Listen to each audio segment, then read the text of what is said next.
Bien, algunos estaban ya conectados desde antes. Muy buenos días. Estamos acá desde Sura para conversar de las perspectivas económicas del año 2020, políticas también, sociales, ¿por qué no?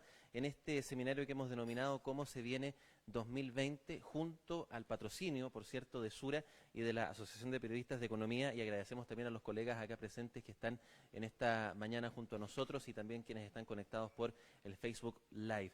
Hoy día tenemos a tres invitados muy importantes que agradecemos desde ya su tiempo para compartir con nosotros esta mañana. Se trata de Lucía Damert, ella es académica de la Universidad de Santiago, consultora del Banco Interamericano de Desarrollo, socióloga. El economista, académico de la UDP y presidente de la Comisión Nacional de Productividad, Rafael Berguán. Muy buenos días. Y el economista y especialista en entender estos mercados, también dueño de casa, jefe de estrategia de inversiones de Sura, Daniel Soto. A nombre mío, Andrés Huerta, periodista económico de Radio ADN y Futuro, les doy la bienvenida para estos tres ángulos, tres miradas. Ha sido un año, llevamos 7 días, 8 días, pero en verdad ya es un año que parece mucho más largo de lo que realmente hemos vivido, con consecuencias tremendas de lo que ha pasado en las últimas jornadas, particularmente en términos internacionales y además de esta crisis social que el debate más importante ha sido de si lo previmos o no, si se veía venir o no, aunque claramente hay visiones encontradas al respecto. También lo que pasa entre Estados Unidos y China, un abuenamiento que al final no ha sido del todo capturado por los mercados luego de lo que está pasando ahora entre el mismo país de Estados Unidos e Irán. También las expectativas económicas como parte de la ciencia que sustenta a esta disciplina han estado un poco en entredicho, precisamente por lo que habíamos visto de si se veía venir o no. Claramente uno puede llegar a pensar en forma diferente que había pasado allí, pero estamos asistiendo definitivamente a cambios bruscos, tanto en los mercados como en materia social, y que son muy relevantes de conversar el día de hoy. Para comenzar, agradecemos desde ya su presencia en las redes sociales. Estamos en el Facebook Live y también en Inversión Sura CL. Vamos a comenzar junto a Lucía Damert, que está aquí junto a nosotros. Son 15 minutos para que exponga sus perspectivas respecto a la guerra comercial, los posibles acuerdos que se anuncian para mediados de enero en esta materia, el tema medioambiental también, y la nueva mirada que la ciudadanía exige a las empresas. Y también, aprovechando estos 15 minutos, Lucía, sí queda también una perspectiva respecto a los estallidos sociales, no solo en Chile, sino que en el mundo. Lucía, la palabra. Muchas gracias. Entonces me paro, ¿cierto? Sí, sí. Y ahí está, muy bien. Bueno, muchas gracias por la invitación. Me encanta estar acá con todos ustedes, sobre todo los que están ahí en el mundo virtual, que están tomándose el tiempo de estar con nosotros. Lo que me han pedido hoy día es hacer como una introducción en realidad en los temas más internacionales. Después, si quieren, podemos en las preguntas entrar a los temas más nacionales que yo he dejado de lado, porque entiendo que mis dos colegas van a hacer mucho más pie sobre eso después. Y en realidad, básicamente en términos de lo que se viene en el mundo para este año 2020, si bien algunos creen que todavía estamos como en el octubre 100, ¿cierto? Todavía estamos ya en enero. Uno lo que podría ver en el mundo es que, bueno, hay diversas perspectivas, ¿cierto? Hay una perspectiva medianamente más auspiciosa o más optimista. Tanto el Fondo Monetario como el Banco Mundial han dicho que el mundo debería moverse hacia un nivel de crecimiento mejor que los años anteriores. Y eso está concentrado o está basado en dos presunciones o en dos perspectivas básicas. Una, pensando que hay países emergentes como Argentina, por ejemplo, que podrían volver a consolidar sus niveles de crecimiento, lo cual para todos los que estamos en América Latina sabemos que es todavía un signo de interrogación. Evidentemente el gobierno anterior fue un gobierno bastante débil en términos económicos, pero no está para nada claro cómo el actual gobierno se va a mover.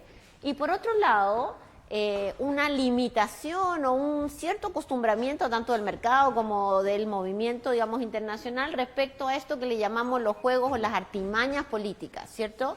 Y esto de las artimañas políticas, voy a volver en la siguiente slide, que tiene que ver con las guerras comerciales, pero no solo con las guerras comerciales, ¿cierto? Son definiciones, declaraciones políticas de ciertos actores que mueven el escenario económico o el escenario político y por ende el escenario económico mundial también.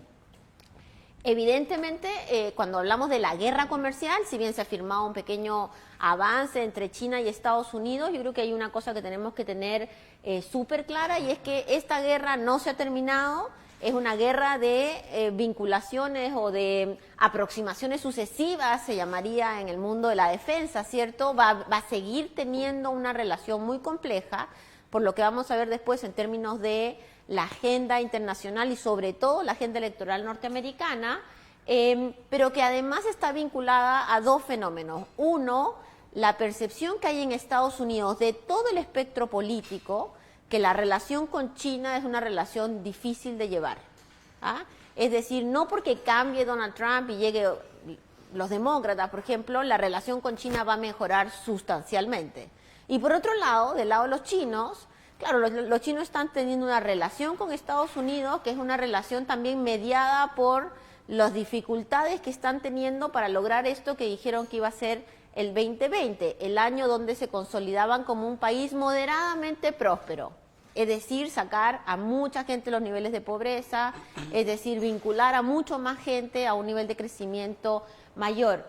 Entre paréntesis, los índices de desigualdad en China son índices de desigualdad que van concentrándose, que van creciendo, y por ende también Xi Jinping, que es un presidente especialmente duro en términos de su manejo interno, tiene también algunos incentivos para tener una relación con Estados Unidos por lo menos volátil. ¿Ah? Esto que, a pesar de los avances en términos de la supuesta guerra comercial, hay dos cosas que son relevantes. Uno, que las tarifas que se incrementaron se van a mantener altas y esto va a tener consecuencias en los dos países, pero además en muchos países que están en los alrededores de estas dos potencias. Y dos, que los países emergentes vamos a tener que viajar todo el 2020 con el cinturón abrochado.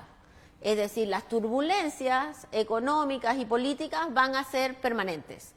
Difícilmente va a haber un piloto que diga, bueno, llegamos ya al momento estable, muévanse con tranquilidad, sino que va a haber un nivel, digamos, de vinculación a situaciones de turbulencia relevante.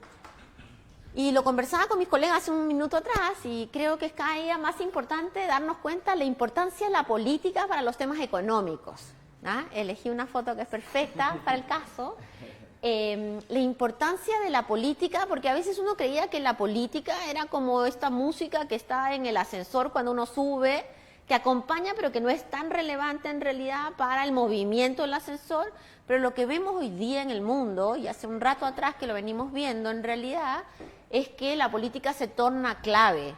Y se torna clave porque, y probablemente después lo vamos a mirar en el tema de los estallidos, ¿cierto? Porque la crisis de la democracia liberal, si ustedes quieren, la crisis de la democracia representativa, de la política, como lo hemos conocido, nos ha llevado a algunos liderazgos que más o menos juegan, ¿cierto?, con los factores externos. Y uno de esos liderazgos, sin duda, es Donald Trump.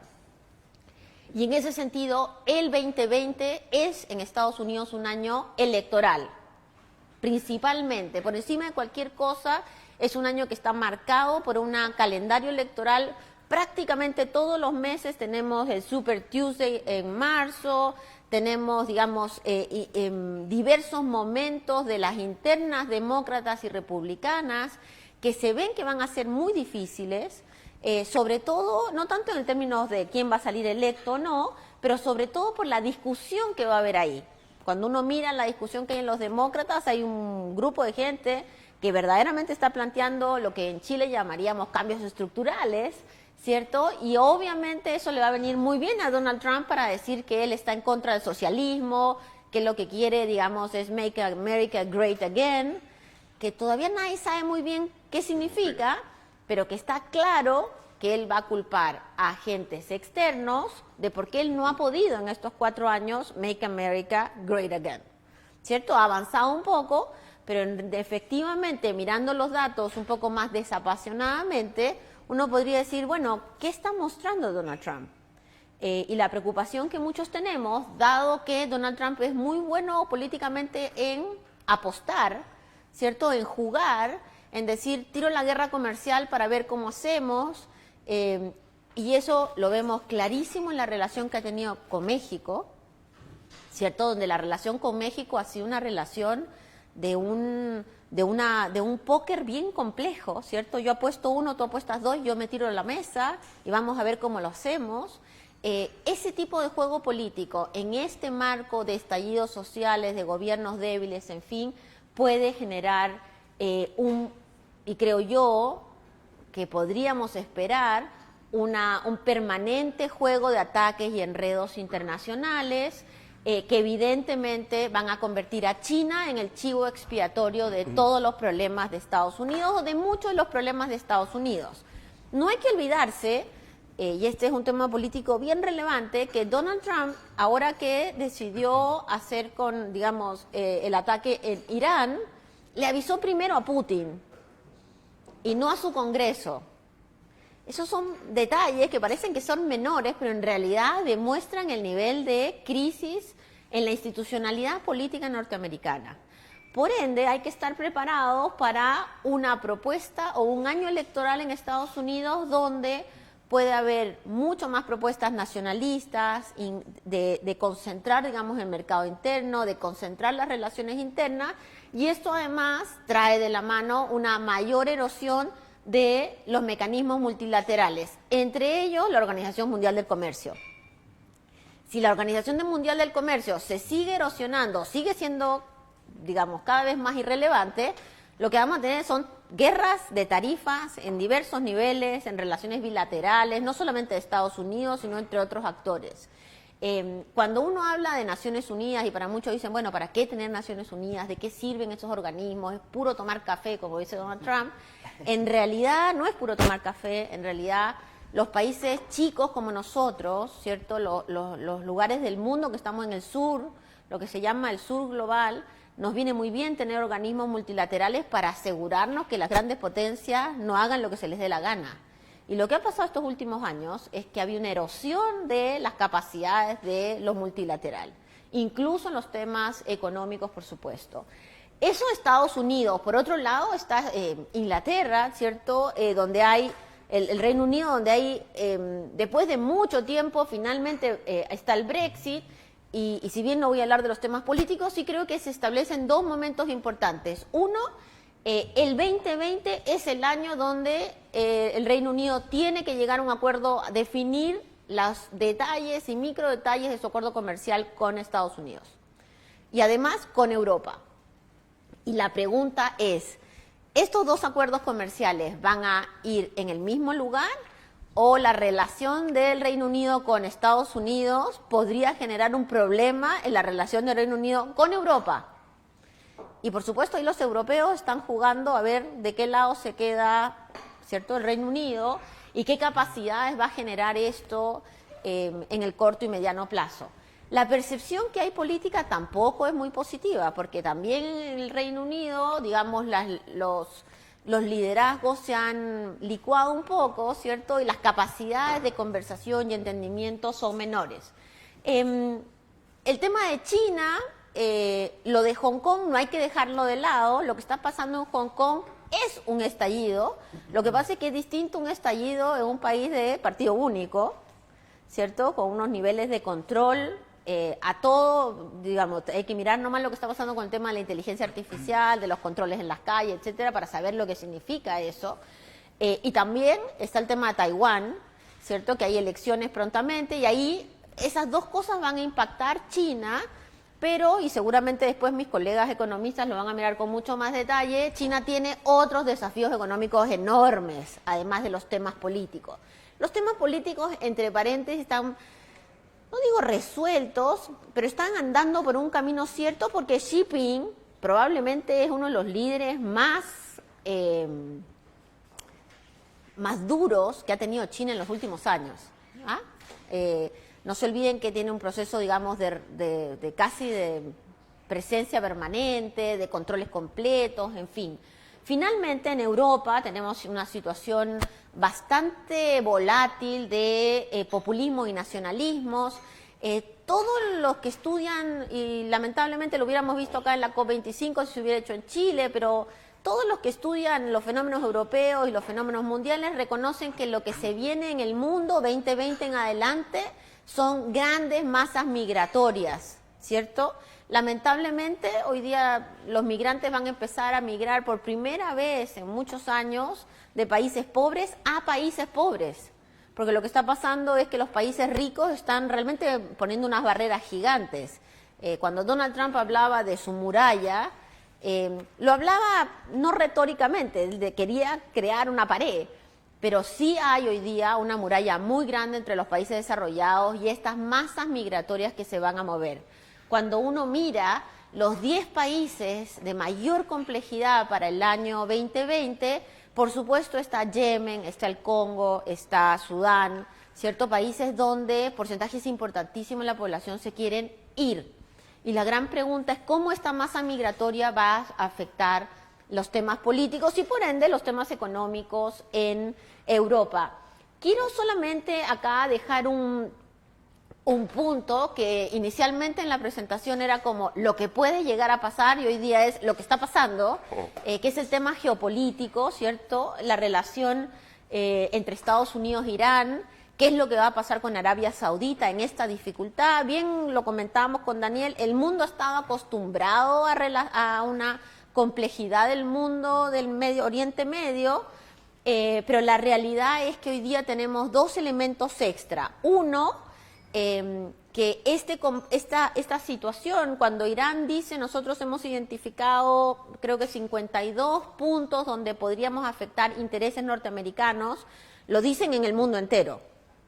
No dicen 52 puntos acá en la esquina, ¿cierto? En Siria, solamente Israel, sino que lo que ellos dicen es, bueno, verdaderamente Estados Unidos tiene intereses en todos lados y me pregunto qué pasaría si hubiera efectivamente algún ataque en alguna base norteamericana, por ejemplo, en América Latina. Que hoy en día con las capacidades misilísticas que tienen muchos países, eso es prácticamente muy posible, ¿cierto? Con los aviones no tripulados, los drones, en fin. El segundo elemento que me parece que tenemos que tener en cuenta, que muchas veces no se ve porque era un tema que estaba súper alejado de la agenda, es que hoy día estamos de vuelta en un mundo que se empieza a nuclearizar.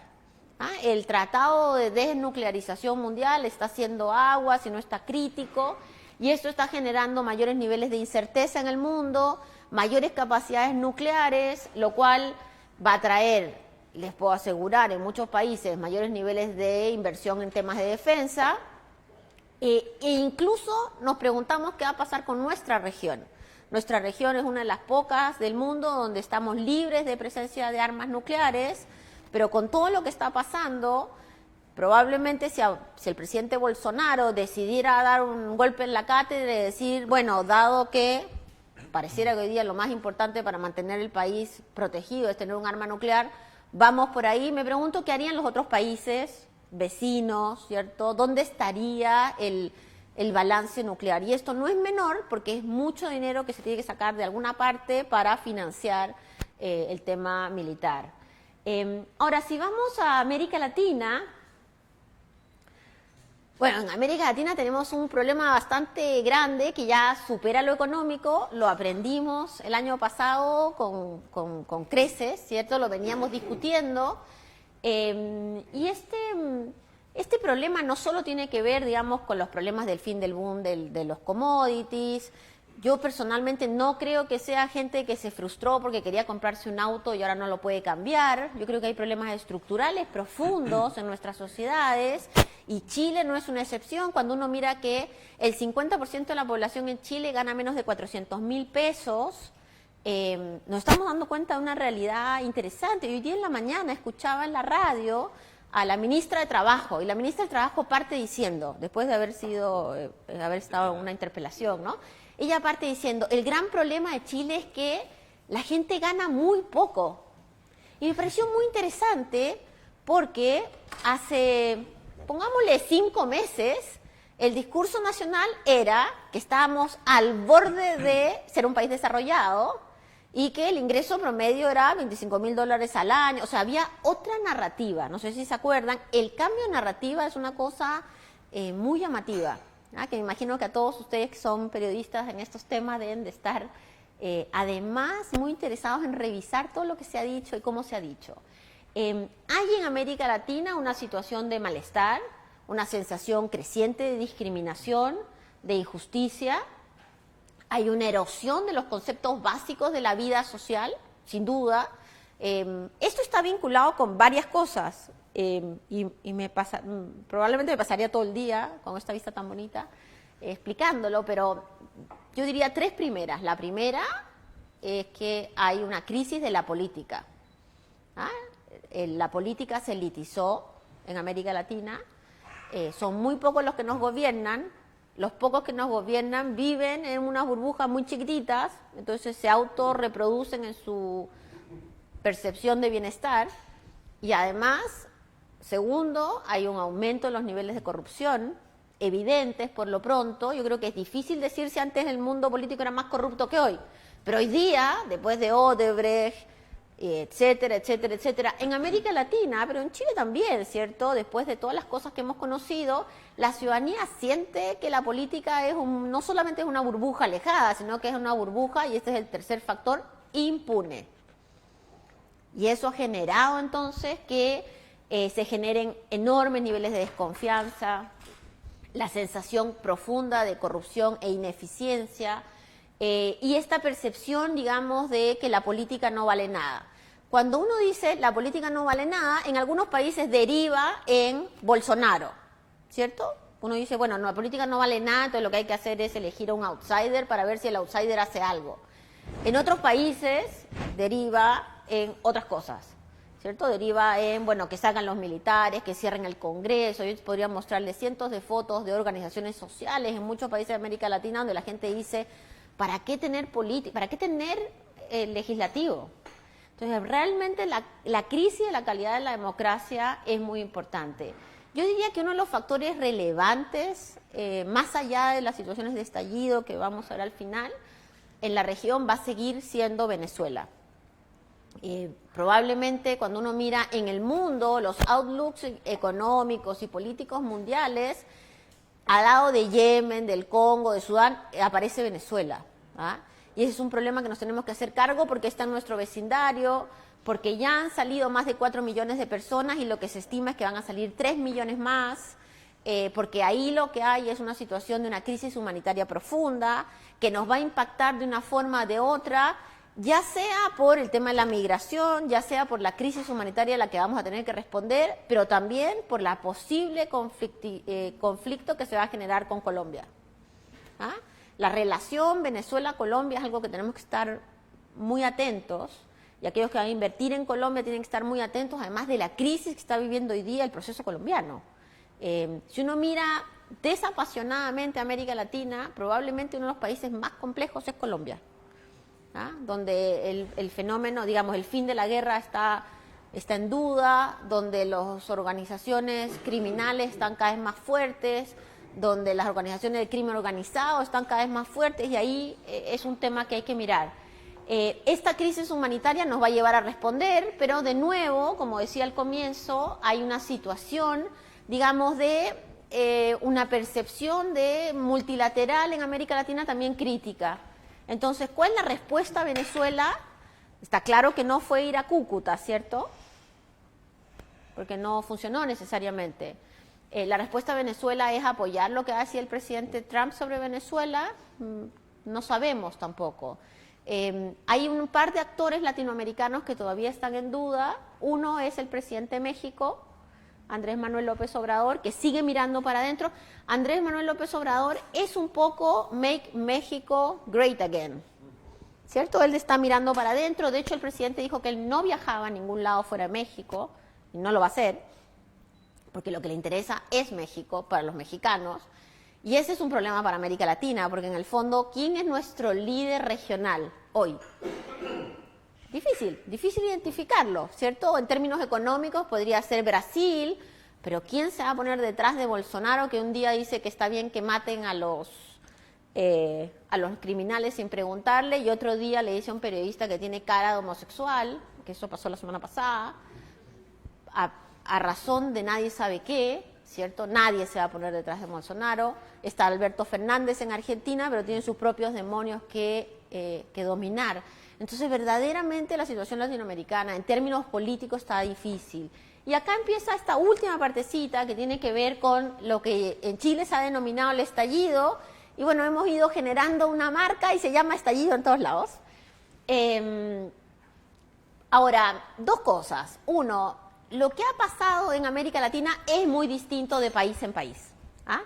En los últimos meses hemos visto crisis y conflictos muy grandes en Ecuador, en Bolivia, en Colombia y en Chile. Y una de las pocas cosas comunes que podría yo notar es el fastidio y la desidia frente a la política. En Bolivia en contra de Evo Morales, ¿cierto? Si ustedes quieren. En el caso chileno en contra de la política general. En caso de Colombia en contra del presidente Duque. Estos son procesos diversos que enfrentan liderazgos líquidos, que en el caso chileno y en otros se han liquidado a un nivel aún máximo y que han empezado a reconocer en la violencia, y esto podemos conversarlo después, como una herramienta de cambio. ¿Ah? Discutámoslo después, ¿a ustedes qué opinan de eso? Lo que es innegable es que para mucha gente hoy día en América Latina, utilizar la violencia de una forma instrumental, abierta, etcétera, es una forma de generar cambios. Y eso es un tema que tenemos que tomar en consideración, y ha enfrentado una élite política totalmente petrificada, ¿cierto? La élite política no se esperaba el estallido, trató de explicarnos rápidamente que estábamos equivocados, bueno, a la gente que estaba equivocada, no hay que olvidarnos lo que pasó acá el 20, 21, 22 de octubre, que el gobierno y el mundo político en general salía a decir, pero ¿no se han dado cuenta que estamos mucho mejor? Ya eso no lo dice nadie hoy día, pero al comienzo esa fue la respuesta. Lo mismo en Colombia, lo mismo en Ecuador, pero hay otros países donde hay estallidos hace mucho rato, pero son más localizados, donde hay, uno podría decir, temblores permanentes. ¿Ah? Argentina y Perú son ejemplo de eso, donde hay problemas de conflictividad social que se manejan de una forma distinta. Y acá yo me quedo con dos preguntas, que son preguntas verdaderamente claves para lo que viene en la región. Uno, ¿es verdaderamente esta una crisis o un proceso donde se va a redefinir el rol del Estado en América Latina? Yo no lo sé. Creo que no. Creo que lo que va a haber, después de todos estos estallidos y movimientos, va a haber probablemente un pequeño viraje, pero no veo que efectivamente esto vaya a cambiar totalmente, lo cual probablemente establece un nivel de turbulencia medio. Y para los temas de los estallidos y la discusión cotidiana, ¿es verdaderamente lo que estamos viendo una vuelta al mundo comunitario y un abandono del individualismo, como dicen algunos? Creo que no sabemos tampoco. Creo que hay mucha discusión sobre lo comunitario, sobre abandonar los esquemas económicos, sobre abandonar el consumismo, pero al final del día, abandonar el consumismo y abandonar la forma como nos hemos desarrollado todos estos años va a ser un proceso mucho más largo. Entonces, el 2020, si ustedes quieren, es un poco la transición, ¿ah? Una transición turbulenta, volátil, y donde la política, así como la economía, va a estar puesta en cuestión. Gracias. Bien, gracias para Lucía Tamer de la Universidad de Santiago, y además damos la bienvenida a los colegas que se vienen incorporando a la transmisión y también a la conferencia el día de hoy. A continuación vamos a escuchar a Rafael Berguán, el computador por ahí anda, no es Rafael, ahí está configurándose, ahí está el control remoto. Se titula la exposición, uno podría leer acá 1810, pero en verdad apunta a otra cosa, ¿no? 1810, que también es un juego de números que vamos a escuchar luego, de este llamado día después, el impacto del estallido social en nuestro país y en las inversiones particularmente y en la economía. Rafael Berguán, la palabra es tuya. Gracias por la invitación. ¿Cómo están? Buenos días. Hablar de economía, de proyección. Ustedes saben que los economistas lo único que hacemos mal es proyectar. ¿Ah? Dicen por ahí que hemos proyectado 9 de las últimas 2 recesiones. ¿Complicado el chiste? ¿Se entendió? Bueno, menos en un momento como este, ¿no? Después del estallido social, como decía Lucía.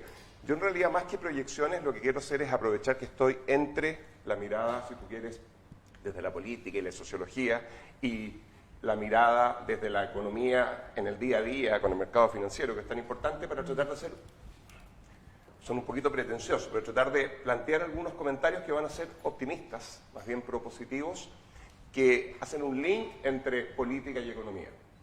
Porque creo que hay, como se ha dicho ya varias veces, y eso es lo que a mí me gustaría desarrollar hoy, una oportunidad interesante, tal vez con el grado de incertidumbre, no sé si igual, mayor o menor, pero parecido al que teníamos después del plebiscito del 88, en términos de que hay muchos posibles caminos, pero al mismo tiempo hay, en retrospectiva, varias décadas después, un país que es tanto mejor que el que teníamos en ese momento.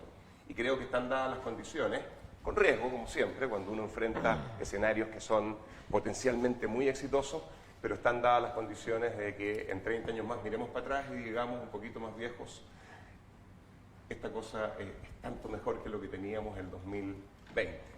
Entonces, déjenme concentrarme en eso más que hablar del día a día y luego, durante la conversación, si ustedes quieren, obviamente, intercambiemos opiniones en otras direcciones.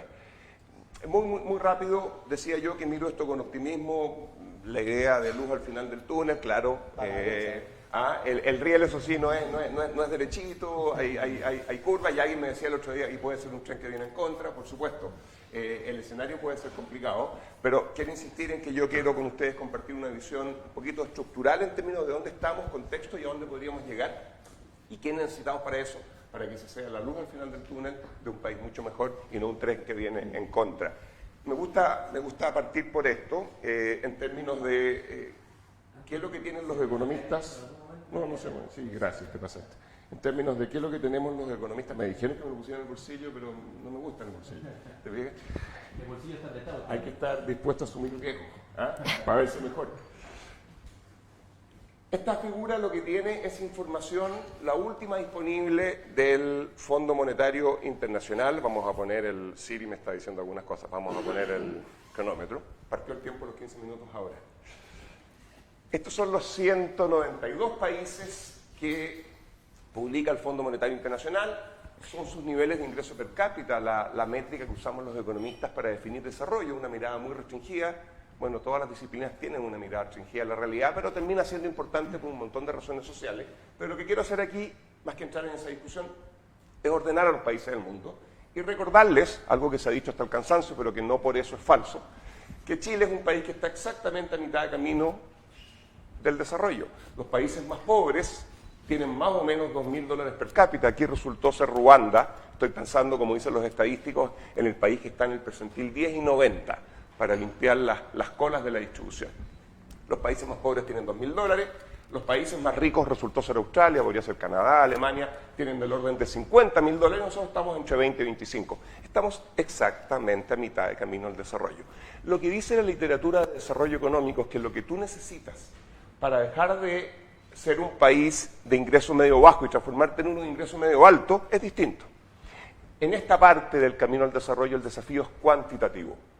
Y si ustedes conversan con algún exitoso ministro de los exitosos gobiernos de la Concertación, todas las definiciones que usen para mostrar lo exitoso que ese periodo fue, desde la economía van a tener que ver con cobertura, cantidad. ¿Cuántos jóvenes están en la educación superior? De 200, 1.200.000, le decía Vital en algún momento en una entrevista, hace 7 años atrás al representante Universidad de Santiago de los jóvenes de aquel entonces, a principios de esta década. Y el joven lo miraba de vuelta y le decía, 1.200.000, ¿pero qué están estudiando? ¿Cuánto ganan? ¿Qué aprendieron? Etcétera. ¿Cuánto más exportamos? Y la gente responde de vuelta, pero es competitivo. ¿Cuánto pollo hay? Decía un destacado empresario que de verdad, entre otros, es responsable del éxito de Chile de esas décadas. Están comiendo pollo y la gente dice, ¿pero pagamos el precio justo? Son planos distintos. Cuando uno está acá, uno básicamente piensa el país en términos de cantidad. Si a mí me invitan a asesorar al gobierno de Haití, obviamente que me voy a concentrar en temas distintos a competencia hoy y protección del consumidor. Y voy a preguntarme cómo hacemos para que la gente pueda al menos trabajar. Cantidad de personas trabajando. Y después vienen otros desafíos. Chile ya no está acá, Chile está acá. Y en ese sentido, los históricos tienen razón cuando reivindican los éxitos de Chile, pero los jóvenes que también piden ya no cantidad, pero calidad, también la tienen. Y estamos justo en un momento en el cual, es fácil decirlo ex post, independientemente del 18 de octubre, independientemente de las redes sociales, si ustedes quieren, de la última década, que exacerban todo, Chile, a la luz de la experiencia de otros países durante el siglo XX, tenía que enfrentar ciertas tensiones que son propias de la transición entre cantidad y calidad. Ese es el primer punto que quería hacer. Por cierto, pasar de desafíos cuantitativos a desafíos cualitativos exige, entre otras cosas, hacer cambios y cambios mayores. Y los cambios cuestan, y de eso quiero hablar un poquito. Las instituciones que tenga el país van a ser clave para permitir o no esos cambios y terminar con un país mejor. Entonces, darle un poquito de sustento a lo anterior, algo que ha salido, y lo decía muy bien Lucía, tal vez se ha enfatizado menos, aun cuando uno va a la literatura académica, cuando uno va a los foros, uno sabe que hace más de una década que en Chile se estaban levantando en las columnas y en otros lugares inquietudes que son relevantes. Pero ciertamente después del 18 de 10, y han pasado 82 días, según calculaba hace un ratito atrás, hay énfasis que hoy día están sobre la mesa que eran menos intensos hace algunos meses atrás. Pero los temas se venían planteando hace rato y están en un sinnúmero de columnas y trabajos académicos que se han publicado en Chile desde el año al menos 2000. Entonces déjenme hablar un poquito de si ustedes quieren, esas dos caras de esta moneda, de este país que avanzó mucho en las últimas décadas, pero que tiene mucho por avanzar todavía. Una mitad y le falta la otra. Por eso digo Chile hoy de dulce y de agraz. Esta figura yo la mostraba en mis clases la tengo en Twitter hace 10 años. Y es básicamente, pasa que después perdió un poquito de reputación cuando José Piñera la empezó a usar. No mi figura, sino que era muy parecida, pero yo la sigo usando. Y es lo siguiente, es básicamente recordarnos, y aquí viene el dulce, y pinté acá ese momento de incertidumbre igual o mayor que había después del plebiscito del 88, pensando en que esto puede repetirse durante los próximos 30 años, como decía hace un rato. Pero esta figura lo que muestra es que en los últimos 30 años avanzamos más del doble en 30 años que lo que habían avanzado las generaciones previas en Chile en 80 años. Entonces en 30 años hicimos el doble que lo que habían hecho nuestros padres y abuelos, estoy simplemente constatando un hecho, durante los 80 años previos. No soy psicólogo, no soy sociólogo, pero es natural que... Yo nací en 1965, a pesar de lo joven que me veo. Nací acá. Mi padre había nacido en 1932, acá. La distancia entre el país en el que yo nací y el país en el que nació él, a la luz de esta curva, no es tan grande. Mis hijos nacieron en 1995. La distancia es mucho mayor. Vivir en un país que rápidamente crece mucho ya genera tensiones. Las generaciones empiezan a tener más dificultades para conversar. Los temas son muy distintos. Los recuerdos que uno tiene, las cosas que te emocionan, las cosas que te parecen relevantes o no, son distintas. Es más fácil vivir en un país en el que todo se repite en el tiempo, en el que nos vamos conectando a través del mismo contexto. Y eso en parte es el costo que está pagando Chile por haber sido en alguna dimensión exitosa. Ese es el dulce, con su desafío. Pero en este mismo país, que además ese dulce se refleja en el ámbito social, a propósito de la discusión hoy día, ustedes lo han escuchado hasta el cansancio, una caída de la pobreza del 90%. Ese mismo país, y por temas de tiempo prefiero decirlo y no ir a las láminas, como se ha repetido en las últimas semanas más, es uno en el cual la persona que está en el medio de esa distribución, y eso es lo que los estadísticos llaman la mediana, porque el PIB per cápita es un promedio. Agarramos la plata mía, la tuya, la de esta mesa, la de Andrónico Luxi, que la de la señora o el caballero más pobre que tenga este país. Lo ponemos junto en un saco y lo dividimos por 18 millones y nos da un número. Ese es el PIB per cápita, eso es un promedio. Pero la mediana lo que te dice es agarremos a los 18 millones de personas que viven en este país y veamos cuánto gana el que está justo en el medio, de manera de definir cuánto gana la otra mitad hacia abajo y la mitad hacia arriba.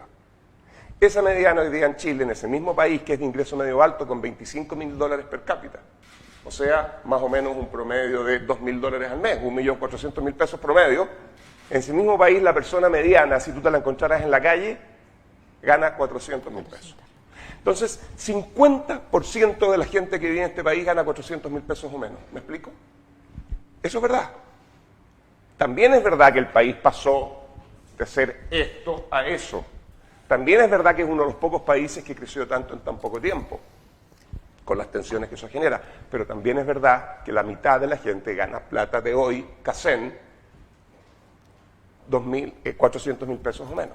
También es verdad que incluso, a propósito que estoy aquí en Sura, FP Capital, yo también tengo relación con la FP Cuprum, también es verdad que incluso cuando yo agarro una persona que cotizó entre 30 y 35 años, entre 30 y 35, o sea, las lagunas son pequeñitas, termina con una pensión que es, según cifras de la Superintendencia de Pensiones de 2019, termina con una pensión menor al ingreso mínimo.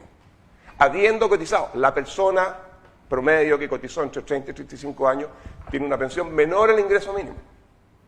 También es verdad que datos de la Comisión Nacional de Productividad, en un informe que vamos a entregar, aprovecho que hay periodistas acá, durante los próximos días sobre eficiencia hospitalaria, mirando 28 hospitales en Chile. También es verdad que para las patologías no auge, en el caso de una cirugía, la persona en promedio que se va a operar tiene que esperar 392 días. En promedio. También es verdad, última cosa que digo, que si te encuentras con la persona mediana en la calle, esa persona mediana se demora el doble de tiempo desde su casa al trabajo que lo que se demora una persona que vive en esta zona del país, en la zona oriente de la capital, Ñuñoa, Providencia, Las Condes. Todo eso es verdad en ese mismo país que está dibujado acá. Por lo tanto, esto es de dulce y a gras, no cabe ninguna duda. Pero yo quiero agregar un par de elementos a la gras adicionales a los números fríos de la mediana. El primero es que además vivimos en un país, y explico esto en un segundo, en el que el Estado hace poco. Y creo que eso exacerba lo anterior. Porque todas las cifras anteriores uno las puede poner en muchos contextos. De hecho, algunas de ellas incluso no son tan distintas que las que uno observa en una primera aproximación en Europa, en algunos países. Pero el Estado en Chile hace poco además. ¿Cómo lo represento esto? Acá están, este es el famoso coeficiente de Gini, tiene un montón de problemas, pero la idea es que permite mirar a todos los países a través de una misma ventana y hacer comparaciones que sean válidas. Y que es una aproximación de las muchas que hay a la desigualdad. Y ustedes saben que el coeficiente de Gini, que está aquí atravesado en la mitad por esta línea negra, va desde 1, toda la plata la tengo yo, a 0, la plata la tenemos todos exactamente igual que el PIB per cápita. Por lo tanto, hacia arriba esto mejora, aunque el número cae. Y esto lo que muestra es los datos que han aparecido en el último tiempo, que publica la OECD hace mucho tiempo, en castellano OCDE, que dicen que antes de que el Estado cobre impuestos y pague transferencias, el Gini de la mayoría de los países europeos, incluido Chile, que no es europeo pero que está en la OCDE, es muy parecido. Estamos todos en un grupo acá. Es más, déjenme provocarlos más todavía. El Gini, esto lo estoy llamando, insisto, es una aproximación estadística, la hace la OCDE. El Gini sin Estado, en el sentido, ¿se acuerdan Patricio Elwin diciendo que el mercado es cruel? Este es el Gini del sueldo bruto, si ustedes quieren que nos paguen, antes de que nos quiten impuestos y que también algunos puedan recibir transferencias, en este caso monetarias, que son las que consideré. Fíjense ustedes, Chile está mejor, más arriba que el Reino Unido. En el Reino Unido está el London School of Economics, Cambridge, Oxford. 3 de las 10 mejores universidades del mundo están en el Reino Unido y, sin embargo, antes de que el Estado se involucre, el Gini que tienen es peor que el de Chile. Yo pensé que la educación mejoraba la desigualdad. Estoy haciendo una caricatura, pero estoy tratando de provocar. No es porque, bueno, primero porque el Gini no es todo. Primera cosa. La desigualdad no es solo la distancia de ingresos, también, por ejemplo, movilidad social. La pregunta es si los pobres acá o los que están más lejos de los otros son los mismos de hace una generación o no. Ese es otro tema. Pero bueno, ¿qué es lo que sucede en Europa? Y también en Estados Unidos, que es el país avanzado más desigual del mundo. Lo que sucede en Estados Unidos y Europa, particularmente en Europa, es que cuando uno mete al Estado en el cuento, cobra impuestos, típicamente de manera progresiva, y luego devuelve vía transferencias monetarias recursos, los países europeos saltan hacia arriba y mejoran significativamente. El Reino Unido, que estaba acá, con un Gini 0,51, queda en algún lugar metido acá. Chile, sin embargo, prácticamente no cambia. El Estado en Chile hace poco. Yo podría mostrar otras cifras, estoy tratando de poner temas sobre la mesa, podría hablar de la calidad de los servicios públicos, educación, salud, etcétera. A mí en la Comisión Nacional de Productividad me toca meter en nivel las cifras que no han sido miradas antes y encontrar 10 indicadores, brechas gigantescas entre lo que uno debería hacer con los recursos y lo que termina consiguiendo. Tenemos un Estado que entrega poco al ciudadano. Entrega poco por problemas de calidad, pero entrega poco también en términos de cantidad. Un europeo típico vive en una economía que es profundamente desigual desde la perspectiva del Gini como resultado de ese mercado que es muy capaz de mover el ingreso hacia arriba, pero que no distribuye de manera muy igualitaria en ninguna parte del mundo, incluido Europa, salvo tal vez Corea del Sur, que es un país muy igualitario sin el Estado y que no mejora mucho cuando se mete el Estado, pero que, bueno, parte de un nivel muy igualitario. Pero lo que hacen los europeos es que cobran impuestos más progresivamente que nosotros y después devuelven recursos vía transferencias monetarias. Es una manera de aproximar el tema. Por mucho tiempo en Chile, tal vez un sesgo ideológico, una historia que viene de un rechazo a la cosa estatal, buscando que el Estado que genera prosperidad vía ingreso per cápita con todos los beneficios que eso trae, produjera vía chorreo un montón de resultados que se han ido produciendo, pero que de alguna manera, de forma explícita, desde el 18 de octubre, estamos escuchando y diciendo, no queremos seguir esperando. Y que yo vea que el Chile del 18 de octubre era mucho mejor que el del 1 de enero del 90, no quita el hecho de que una persona que está en la mitad de la distribución gane 400.000 pesos. Quizás antes ganaba 210, que es mucho menos que 400, pero con 400 igual no alcanza. Entonces, eso es un poco lo que empieza a aparecer. El Estado, entonces, primero está la persona mediana, que es muy distinta de la promedio, y el promedio es el PIB per cápita. Segundo está este Estado que hace poco. Y yo creo que hay que estar dispuesto acá, seas de izquierda, de derecha, hombre, mujer, político o economista, tienes que estar dispuesto a entender, y si no lo entiendes te vas a pegar un golpe en una pared, que lo que viene para adelante exige un Estado jugando un rol más activo. Y esta mirada no la hago desde la izquierda a la derecha. Esta mirada la hago además a la luz de la experiencia internacional, que muestra que mientras más sube el ingreso per cápita, y en Chile esto se exacerba por este problema que tenemos acá, de un Estado poco activo, pero mientras más sube el ingreso per cápita, más crece la demanda por bienes públicos, crece más que proporcionalmente con el ingreso. Cuando somos un país muy pobre, nadie reclama porque no hay pasto, la gente quiere al menos poder comer. Pero cuando vives en un país como el que tiene Chile hoy día, independientemente de que el Estado haga poco, y resulta que vas por Américo Vespucio, llegas a Avenida Osa, y te das cuenta que ahí para allá la Florida no tiene una flor en ninguna parte, empiezas a preguntarte si la cantidad de metros cuadrados de parques, la calidad de los caminos, etcétera, es el que permite que la gente tenga una vida razonable o no. El tema urbano empieza a aparecer. Esos temas no los asume ni los financia, los podrá construir vía contratos, pero no los asume ni los financia el mundo privado, porque los bienes públicos por definición no pueden venderse. Y el mundo privado tiene fin de lucro. Por lo tanto, los tiene que pensar, desarrollar y financiar, sin perjuicio que contrate después un privado para que lo apoye, el mundo público. Y eso significa que el Estado solo va a crecer en el futuro. Y no va a crecer si es que el próximo presidente es una mujer de izquierda. Va a crecer si es que el próximo presidente es una mujer de izquierda, pero también va a crecer si el próximo presidente es un hombre de derecha. Porque es lo que la evidencia muestra y lo que la gente en todas partes del mundo, sea Estados Unidos, Europa o Asia, 3 modelos diferentes, exige. Por lo tanto, un Estado que hace poco, en un país en el que hay enormes brechas entre el promedio y la mediana, y en el que naturalmente a esta altura del partido la demanda por bienes públicos va a crecer más que proporcionalmente, es un país en el que el Estado va a jugar un rol mucho, mucho más intenso que el que ha jugado hasta ahora. Entonces, más nos vale que ese Estado funcione bien. Tercer punto y final para irme a la parte institucional. ¿Tengo todavía unos minutos? ¿Sí? 5 minutos, gracias. Una cosa es el promedio, otra es la mediana. El Estado hace poco. Tercer punto y final, antes de pasar a la parte institucional. Además, el ingreso no es todo. Esto es lo que publica la OECD en un índice que llaman Mejor Vida. Está en la página web, todos estos son datos disponibles gratuitamente.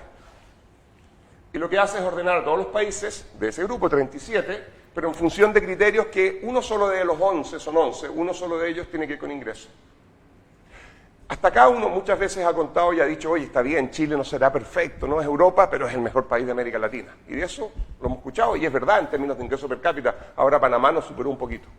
Pero ahí hemos estado y siempre decimos, oye, por favor. Entonces aparece de repente Sebastián Edwards diciendo, oye, pero yo no quiero ganar la segunda división, yo quiero estar en primera. ¿Qué es la discusión que tiene que darse? Pero siempre decíamos, bueno, pero por lo menos somos el mejor de América Latina. Cuando uno va más allá de los ingresos, eso ya no es cierto. En este caso, la OECD Mejor Vida, 10 de 11 indicadores no monetarios, incorpora además a 2 países que no están en la OECD de América Latina, Brasil y Colombia. Por lo tanto, ya tenemos 4. Chile, Colombia, Brasil, México. Y cuando uno mira estos distintos subíndices, insisto, son 11, uno solo es PIB, uno se encuentra con que solo 4 de los 11 Chile lidera a los otros 3 países de América Latina que están en el grupo. ¿Me explico?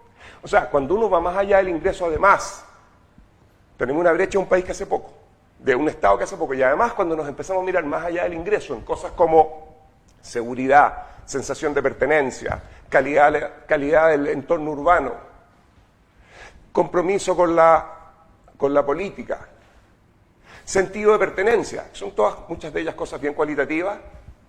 En esos indicadores, no solo que estemos detrás de Europa, es natural, No estamos punteando, podemos estar segundo, tercero, pero no estamos primero ni siquiera entre este grupo de 4 países latinoamericanos, a los que sí claramente con calma y con facilidad superamos en términos de ingresos. Otro indicador de que Chile tiene un problema que exacerba las tensiones naturales de cualquier país que está pasando desde ser un país de ingreso medio bajo a uno de ingreso medio alto. O sea, ni siquiera lideramos en segunda división en estas dimensiones más cualitativas, pero que por favor, como lo dice el índice, tienen bastante que ver con calidad de vida, que es lo que yo me imagino la gente reclama cuando sale a manifestarse. Bueno, entonces, en los 3 minutos y medio que me quedan, quiero hacer un par de comentarios para después seguir desarrollando la idea durante la conversación, si se puede. Todo lo anterior al final significa que hay que cambiar. Nada de lo que Chile tiene que cambiar, creo yo, excluye el Estado. O sea, el Estado, déjeme decirlo al revés, yo creo que todo lo que tenga que mejorar va a pasar por un Estado que sea capaz de construir. Estos son temas de política pública. No son temas de, oye, ¿cómo generamos las condiciones para que los privados logren, a través de no sé qué cosa, permitir que este país sea igual de mejor en 20 años más que lo que es hoy día con respecto al 90? El mercado tiene un rol fundamental que jugar. Sin mercado esto no existe. Pero incluso cuando es el mercado el que va a generar las condiciones, a través de un resultado positivo, un crecimiento, es el Estado el que tiene que garantizar que ese mercado funcione como tiene que funcionar. O sea, si ustedes me preguntan a mí, para adelante Chile necesita que sus 2 instituciones principales, democracia occidental abierta al mercado, como lo son todas en Asia, en Europa y en América Latina, con alguna excepción por ahí, necesita que sus 2 instituciones funcionen bien. ¿Cuáles son? El Estado y el mercado. Que el mercado funcione bien es que sea competitivo en un país pequeño como este que creció rápido y mucho. Eso es difícil porque rápidamente se copan los mismos. Y necesita que el Estado funcione bien, significa modernizarlo. Pero incluso la competencia que es de mercado tiene que garantizarla el Estado, porque no siempre la competencia la entrega la mano invisible. De hecho, la competencia, por ejemplo, en el ámbito de los seguros, a propósito, ha sido forzado a través de normativas, hipotecarios, etc. Entonces, el Estado va a jugar un rol clave. Entonces, aquí hay 2 grandes problemas. Y es que tenemos que cambiar, primero, fundamentalmente, cosas que son relevantes y difíciles de cambiar. Les recuerdo 2 cosas. Cambiar no es fácil. Ustedes son humanos igual que yo, por lo menos la mayoría, supongo. Y entendemos que los seres humanos, les recuerdo muy rapidito, los seres humanos tienen la amígdala no son las amígdalas. La amígdala es una antena que está acá atrás, que lo que hace es tratar de detectar los problemas, las cosas que nos matan. Porque el ser humano no evolucionó para que el PIB per cápita sea $100.000, evolucionó para estar vivo mañana. Y uno está vivo mañana cuando asume poco riesgo, porque la prosperidad y la creación de un teléfono como este que está acá, súper moderno, detrás de eso hay una cantidad de fracasos brutales y empresas que quebraron tratando de hacer esto. Y uno aplaude esto, pero detrás de esto hay 99 fracasos. Bueno, cada fracaso es no sobrevivir. El ser humano, por culpa de la amígdala, se concentra en las noticias malas, porque son las malas las que me pueden matar, no las buenas. A propósito de la profesión que está sentada en esta mesa. ¿No es cierto? Eso no se trata aquí de banalizar la realidad, se trata de que el ser humano quiere leer las noticias malas porque son esas las peligrosas. Bueno, eso por definición significa que tenemos un sesgo genético al status quo. Agréguenle al status quo genético el status quo del grupo de interés, y este es el caso emblemático, y ya me llega el pena a esta altura, que como que algún día tenemos que invitarlos para que se defiendan, que son los notarios. Los notarios, pero podrían ser otros, podría ser el cabotaje, que es otro que es el transporte marítimo. Pero además no es fácil cambiar. 4 años, yo creo que la reforma del 2005, que redujo a 4 años sin reelección el periodo presidencial, es, desde la perspectiva de la política pública, es tremendamente costosa. Porque hace muy difícil que un gobierno esté dispuesto a asumir riesgos de corto plazo si los beneficios que son esperados, y por lo tanto también improbables, van a ocurrir seguro en el próximo gobierno. Entonces, cierro con esto en 20 segundos. A ver, ¿por qué yo tengo una mirada después de todo esto optimista? Bueno, porque creo que hoy día hay ya, y lo había antes. Si ustedes recuerdan la elección última, si en algo estuvieron de acuerdo los representantes de todas las candidaturas, eran 5 o 6 los que yo veía en cada una de estas presentaciones, era la necesidad de modernizar el Estado. Es una pega difícil, pero hay acuerdo. Qué bueno, porque todo lo que hagamos para adelante, si lo hacemos mejor, va a depender de que el Estado funcione mejor. Entonces, el primer tema es cómo tener, no un Estado más chico, afortunadamente eso en Chile ya cambió, porque el mejor Estado no es el más chico, sino que es el que funciona mejor. El primer tema es cómo cambiar el Estado, enorme desafío, pero creo que las condiciones, al menos en términos no del 18-10, sino que ya antes estaban. El segundo tema y final se aparta de la economía, pero es fundamental, y es lo que decía antes. Lo que pasa en Chile desde la economía, en un contexto en el cual para mejorar vamos a tener que cambiar, y cambiar en temas que son complicados. A ver, si ustedes me preguntan a mí, antes del 18 de octubre, el discurso era siempre: Chile logró ser un país que avanzó a la mitad del camino del desarrollo gracias a que tiene una macroeconomía aburrida. En economía, fome es bueno. ¿En qué aspecto? En el aspecto de crecimiento y largo plazo, porque la inversión de largo plazo solo llega si tú crees que las reglas no van a cambiar en los próximos 50 años. Entonces, la macro ayuda a que uno pueda invertir a largo plazo, y eso es fundamental para crecer. Pero no alcanza para desarrollarse, porque una vez que ya tienes un nivel de ingreso que está dado por inversiones de largo plazo, tienes que empezar a mirar también la micro, y la micro es el opuesto de la macro. La macro tiene que ser fome, cosa que no sea cierto que cada 4 años nos juguemos todo o nada, pero la micro tiene que ser muy entretenida, porque es ahí donde pasan estas cosas que permiten que nos peguemos cambios relevantes. La microeconomía requiere estar dispuesto a cambiar, a innovar, a arriesgar. El problema, y por lo tanto, ahora la cosa se complicó porque volvimos a la preocupación macro después del 18 de octubre. Y es lamentable porque no es que la macro estaba superada, pero al menos era el arquero. Ahora, de nuevo, la macro es un tema de hacer goles, digamos, porque está en cuestionamiento, y Chile en eso se parece más a América Latina hoy día. Pero déjenme volver y terminar con este punto. Independientemente de que resolvamos el tema macro, de nuevo, cosa que yo espero suceda, mal que mal el Banco Central sigue siendo el mismo, los compromisos fiscales están ahí, etcétera. Tenemos que entender que si Chile quiere cerrar la brecha que lo separa ahora de Canadá, Australia y Alemania, tiene que empezar a tomar decisiones que permitan estar cambiando más en el proceso. Y no puede seguir siendo gobernado solo por la macroeconomía. Pero para poder hacer eso tiene que tener instituciones políticas que puedan cambiar. Y el problema es que tenemos una institucionalidad política que no solo está castigada por elecciones cada 4 años sin reelección, cortas y rápidas, sino que además por una institucionalidad política que pone en un mismo lugar al Estado y al gobierno. De manera que cuando algo se cuestiona, por la razón que sea, cuando nos ponemos más chascones y la macro empieza a ponerse nerviosa, no solo peligra el gobierno, sino que también peligra el Estado. Lo que ha pasado en estas semanas, en que hay gente que, creo yo, irresponsablemente ha pedido que el presidente deje su pega, habiendo sido elegido democráticamente hace 2 años por una gran mayoría, y no habiendo cometido, hasta donde tenemos, ningún delito que la Constitución contemple, permita siquiera pensar su destitución. Lo que está pasando es que para poder cambiar al gobierno, al final lo que están pidiendo es cambiar al Estado. Y ningún país del mundo, créanme, va a lograr desarrollarse si tiene un Estado que cambia, como ha ocurrido en América Latina cada cierto rato. El Estado tiene que seguir ahí, hay que separar al jefe de Estado del jefe de gobierno. Separar al jefe, eso no lo permite la Constitución chilena, que es una Constitución blanco y negro, los años 80, pensada en la Guerra Fría. Lo que necesitamos ahora es separar al jefe de Estado del jefe de gobierno, entender que los cambios van a venir, que tenemos que estar dispuestos y capaces de cambiar cuando estos tengan que venir, que nos vamos a equivocar muchas veces y tenemos que volver atrás y volver a cambiar, pero sin poner en peligro la institucionalidad de largo plazo, que es la que permite el Estado. Eso, creo yo, y bueno, desarrollémoslo en un par de segundos más, podría, entre otras formas, conseguirse si tuviéramos un régimen semipresidencial, en donde tú tienes, por ejemplo, un primer ministro que forma un gabinete y que cuando la cosa se pone muy complicada, por la razón que sea, choque externo o interno, bueno, se disuelve el gabinete, tiene su desafío, pero el presidente, el Estado, la persona elegida por sufragio universal, sigue ahí y no es cuestionada, garantizando que las reglas de largo plazo se mantengan, si bien en el corto plazo sí cambios que son necesarios para el país que avance. Eso Chile hoy día no lo tiene, y yo espero que el cambio constitucional que viene adelante, estoy seguro que va a venir, incorpore este. Si eso pasa, yo creo que Chile va a estar mejor preparado para ser un país como Canadá, que lo que está hoy día. Gracias y perdón por pasarme.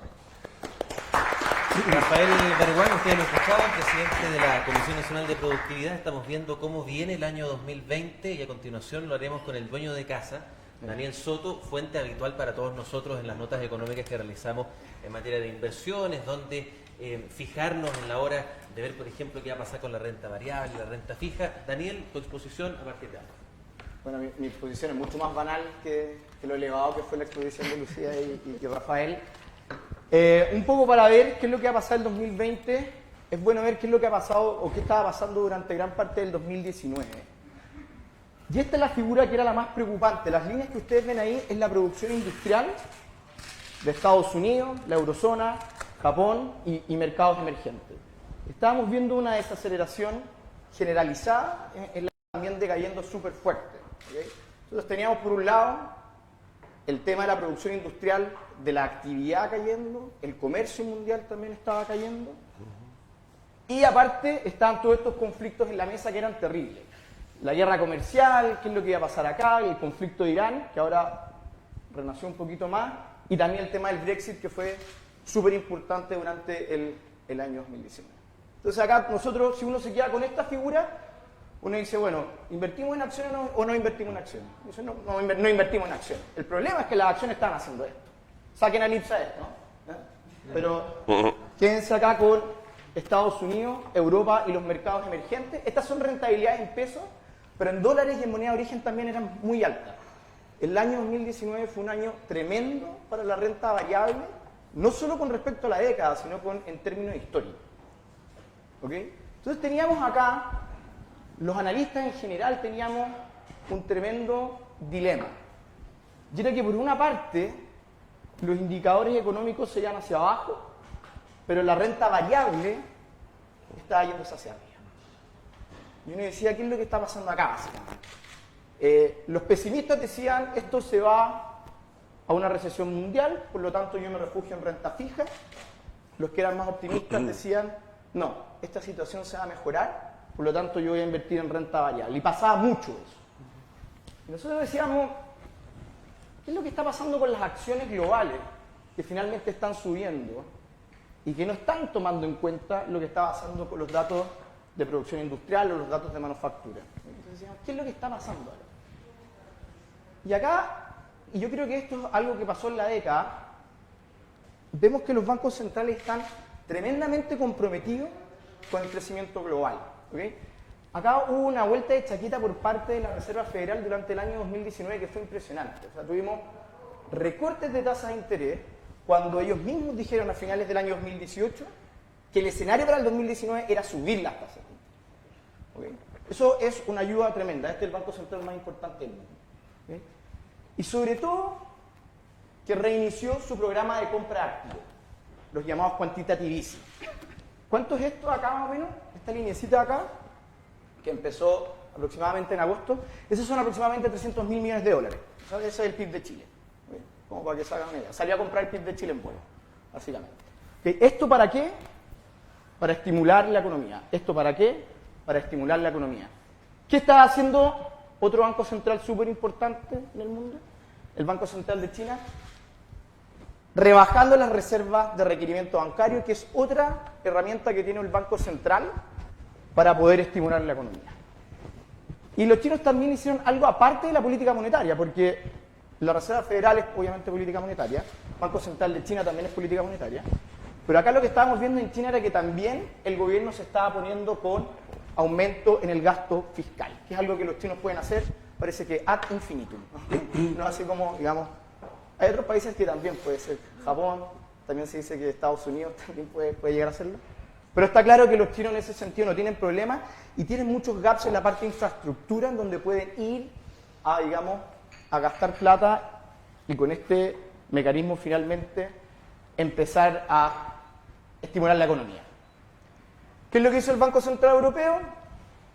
No contento con tener la tasa en menos 0,4, la bajó a también menos 0,5. O sea, ahí están los tres bancos centrales más importantes del mundo, el Banco Central Europeo, la Reserva Federal y el Banco Central de China, más el gobierno de China, estimulando con todo. ¿Okay?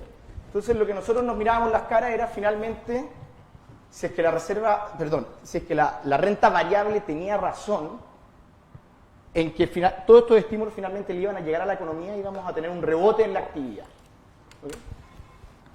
¿Y qué es lo que estamos viendo últimamente? Este es el PMI manufacturero global. Estamos viendo que los PMI manufactureros en general en el mundo están dándose la vuelta. O sea, al parecer, la subida en la renta variable, al parecer los optimistas tenían la razón. ¿Okay? Y tenía un poco de sentido en general. La Reserva Federal y los bancos centrales han sido bastante exitosos en poder estimular la economía. ¿Okay? ¿Por qué no iba a ocurrir eso esta vez? Esa era la gran pregunta. ¿Qué ha pasado con las expectativas económicas que se hacen en Alemania? Una encuesta que se llama ZEW, impronunciable en alemán, básicamente lo que ha tenido ha sido un rebote impresionante, así como también la confianza del consumidor en Japón. También hemos tenido rebote en los PMI en Estados Unidos. Este es el PMI manufacturero que nos da una empresa que se llama Market en Estados Unidos. Ni siquiera llegó a 50 y se pegó un rebote bastante fuerte. Y esta es la Asociación de Constructores de Casas en Estados Unidos, que está en los niveles más altos desde incluso antes del año 2003. ¿Okay? O sea, en general, lo que estamos viendo en el mundo es un éxito por parte de las medidas monetarias y ciertas medidas fiscales, especialmente de China, en poder levantar el crecimiento. ¿Okay? ¿Y en qué se traduce eso? Finalmente, para la bolsa, se traduce en las expectativas de crecimiento de las utilidades. ¿Y cuáles son las expectativas de crecimiento para las utilidades en Estados Unidos y en Europa, que es como lo más importante cuando uno va a invertir en un portafolio global? Son estas para el próximo año. En promedio, Estados Unidos debería tener un crecimiento en las utilidades en torno a un 10,2%, y Europa debería tener en torno a un 10,6% de crecimiento de utilidades. O sea, el año 2020, para las compañías, como está el panorama actualmente, debería ser un panorama relativamente benigno, ¿okay? Con una cantidad de riesgos que no es menor. ¿Cuál es el principal riesgo que nosotros como analistas vemos? Es que en este momento la renta variable no está barata, está con las expectativas muy altas. O sea, si no hay delivery de eso, si empiezan a salir resultados corporativos peor a los que el mercado tiene integrados sus precios, pueden venir correcciones fuertes en el mercado. ¿Okay? Eso es súper importante. Deberíamos tener un buen año en términos de utilidades corporativas, pero si no se llegan a cumplir, por el motivo que sea, ¿cuáles son los riesgos? Podríamos tener nuevos problemas en términos de la guerra comercial, podríamos tener problemas en torno a la política de Estados Unidos, podríamos tener... El tema del Medio Oriente nosotros no lo vemos como algo muy significativo. O sea, guerra del Medio Oriente han habido, o sea, hace muchísimo tiempo, pero desde que empezó Estados Unidos con esto en el 79 en adelante, ninguna, ni la guerra del Golfo en el 90, ni la del 2001 provocaron mercados bajistas en el S&P 500, entonces no es lo que nos preocupe. Los riesgos obviamente están, pero, como les digo, para los activos de riesgo, el 2020 debería ser relativamente un buen año. ¿Okay? Eso por parte del mercado global, así es como una repasada bastante rápida con respecto a mercados globales. Con respecto a Chile, miren, este indicador que tengo acá es el CDS. No sé si están todos, digamos, familiarizados con los CDS, son los Credit Default Swap. Esto es un instrumento que los inversionistas compran. En el caso, es un seguro contra el no pago de la deuda de Chile. ¿Ya? Es un seguro. Cuando este seguro sube, cuando el precio de este seguro sube, es porque Chile está más riesgoso. Obviamente, o alguien que ha chocado 80 veces el auto, el seguro va a ser súper caro, ¿cierto? Es básicamente lo mismo. Cuando esto cae, básicamente lo que te está diciendo el indicador es que Chile está menos riesgoso que antes. ¿Okay? Esta subida de acá, este cachito que tenemos acá, es la crisis social, el estallido social. ¿Ya? Es en el fondo, esto es una súper buena imagen de cómo nos ven los mercados internacionales. ¿Okay? Acá en Chile, esto era el 2015, eso fue Bachelet 2 aproximadamente, ese fue el momento en que los mercados internacionales durante la década nos vieron con los peores ojos. Dijeron, oye, acá va a haber un cambio de modelo, esto no nos gusta mucho, ¿qué va a pasar con los bonos? Lo que ha pasado últimamente, por lo menos para los inversionistas internacionales, no se ha visto como algo, digamos, no lo han visto como, por lo menos lo han visto los inversionistas locales. Los inversionistas locales acá sacaron la plata de prácticamente todo. ¿Okay? Y cuando digo de todo, es incluso del activo preferido de parte del inversionista retail en Chile, que es la renta fija local. Estas son las tasas de interés de la renta fija local, y lo que tuvimos acá, esta subida en las tasas de interés, lo que quiere decir que el precio de los bonos cayó. Eso fue un evento como de 8 desviaciones estándar. ¿Okay? O sea, algo que no debería ocurrir nunca, básicamente. ¿Okay? En Chile, el estallido social hizo que básicamente los clientes, los inversionistas retail, sacaran su plata de renta variable, de la renta fija, incluso, o sea, lo único que se compró en Chile fueron dólares, básicamente. Dólares y fondos money market, que son los fondos más cortitos, donde dejan la caja ¿Qué ha pasado desde del peor momento de la crisis? Las tasas han ido cayendo. Es decir, la plata que salió de la renta fija local ha estado volviendo. ¿Ok? No a los mismos niveles, pero ha estado volviendo. ¿Ok? Acá lo que nosotros estamos viendo, estas son las tasas de los bonos del Banco Central en UF. Entonces, lo que estamos viendo es que estas tasas durante el último tiempo han estado cayendo, incluso ahora están un poquito más abajo. Pero lo que ha pasado es que los bonos corporativos se quedaron arriba. Las tasas de los bonos corporativos, o sea, cuando sacaron la plata de los fondos, finalmente lo que pasó con los spreads corporativos de los bonos AAA y los bonos BBB es que se fueron con todo hacia arriba. Cuando se van hacia arriba el spread quiere decir que el precio del bono está cayendo. Y quedó ahí. O sea, en este momento, la oportunidad que se ve en el mercado de renta fija local está principalmente con el tema de los bonos corporativos. ¿Okay? A menos que uno crea que un bono corporativo AAA, es decir, un bono bancario, de por ejemplo, piensen en uno de los dos bancos más grandes de Chile que tienen utilidades de 900 millones de dólares, eso es una utilidad monstruosa, ¿okay? No les puedan pagar finalmente este tipo de bonos. O sea, pensar en que no te los pueden pagar es algo, digamos, extremadamente con baja probabilidad. Entonces, en la renta fija local, nosotros estamos neutrales en duración, dado el nivel de las tasas corporativas. ¿Qué quiere decir eso en castellano? Básicamente que en este momento vemos que hay valor en papeles corporativos y no vemos que haya, que no están, digamos, el escenario para estar en tasas extremadamente de corto plazo, que era lo que había pasado durante el último tiempo. ¿Ok? Durante el último tiempo nosotros vimos que después del estallido lo lógico era irse a duraciones cortitas. ¿Por qué? Para evitarse esta subida espantosa. Acuérdense que si uno está en una duración larga, si uno está en una duración de 6, en la subida de la tasa de interés te pega el doble en el precio del bono que si uno está en una duración de 3. ¿Ok? ¿Qué tipo de papeles nos gustan? Nos gustan los papeles en UF. Creemos que las medidas del gobierno son inflacionarias. ¿Ok? Creemos también de que lo que ha pasado durante el último tiempo con el tipo de cambio, algo de eso va a pasar a precio. ¿Ok? Y también creemos que la capacidad productiva de Chile tampoco se va a recuperar al mismo tiempo de lo que se va a recuperar la demanda. ¿Ok?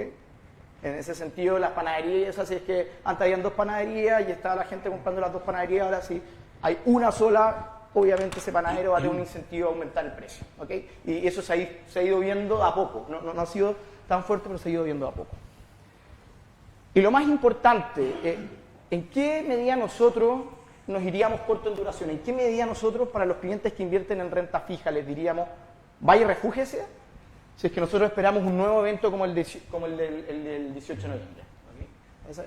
Si nosotros esperamos que va a pasar algo como eso, o sea, un evento de 8 desviaciones estándar de nuevo, les diríamos, váyanse corto en duración. Nosotros creemos que eso tiene menos probabilidades de pasar, digamos, ahora que antes, digamos, del estallido.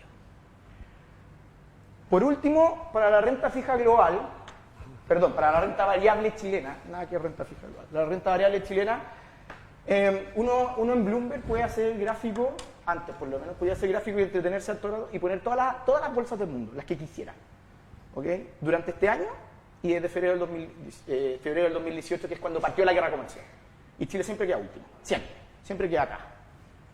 Menos 40% de rentabilidad en dólares, menos 30 menos 30 hasta más o menos ahora. ¿Okay? Hemos sido lejos la peor bolsa en los últimos 12 y 18 meses.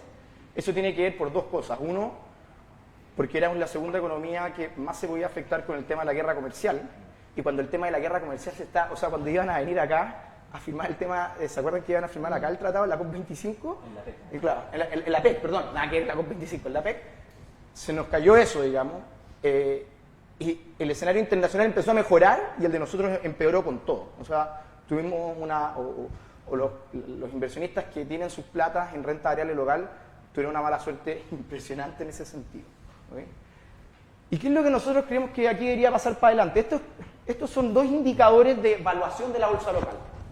Y eso, si alguien te quiere convencer de comprar bolsa local, esto es lo que te va a mostrar. Oye, la bolsa está súper barata.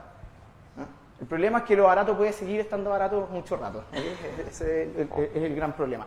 Y es verdad, la bolsa local está muy barata, casi 2 desviaciones estándar en términos de evaluación con respecto a mercados emergentes, tanto en precio-utilidad como en ratio precio-libro, y nos podemos pasar mostrando múltiplos todo el rato, diciendo, mira, está barata acá, barata contra Estados Unidos, barata contra el mundo, barata contra emergentes, barata contra Latinoamérica, etcétera, etcétera, etcétera. El problema es qué es lo que va a pasar con las utilidades para el 2020, qué es lo que va a pasar con las utilidades corporativas para el 2020. ¿Ok? Y eso, y acá hay que poner números en la mesa, porque si lamentablemente esta cuestión es así. ¿Ok? Y esto es un modelito súper sencillo, súper sencillo. Acá están, esto es con las cifras del IPSA, estos son ventas por acción del IPSA, costos por acción del IPSA, utilidad por acción del IPSA. ¿Okay? Como el IPSA es una gran empresa, donde hay venta, costo, utilidad. ¿Okay? Entonces dijimos, esto uno lo puede, digamos, poner muchísimo más, sofisticar muchísimo más, pero la idea es la misma. Dijimos, ¿cuánto van a crecer las ventas de las empresas del IPSA? Bueno, en general las ventas de las empresas de una bolsa, digamos, tienden a crecer algo parecido al crecimiento real del país más inflación. ¿Ya? Vamos. Entonces dijimos, ¿cuál va a ser la inflación en Chile? Ya, pongámosle 3%, súper estándar. ¿Okay? ¿Y cuánto va a ser el crecimiento de Chile? Ya, pongámonos un poco optimistas, 1,5. Hay unos que dicen menos 1, otros 1, otros 1,5. Entonces, las ventas van a crecer 4,5. ¿Y qué va a pasar con los costos? Uno de los principales costos que tienen las empresas en el IPSA son los sueldos. ¿Okay? Entonces, los sueldos. Entonces, si tenemos una rebaja en el tema laboral de 45 o 40 horas, eso se traduce en un aumento de costo, lógicamente, para las empresas, porque ese gallo se va a ir a tal hora y tengo que contratar otro para que haga la misma pega, por ponerlo de manera bien burda. Si tenemos nada más que ese modelito de que las ventas aumentan 4,5 y los costos aumentan un 6%, las utilidades del IPSA deberían caer durante el año 2020 un 14%. ¿Van a caer un 14%? No sé.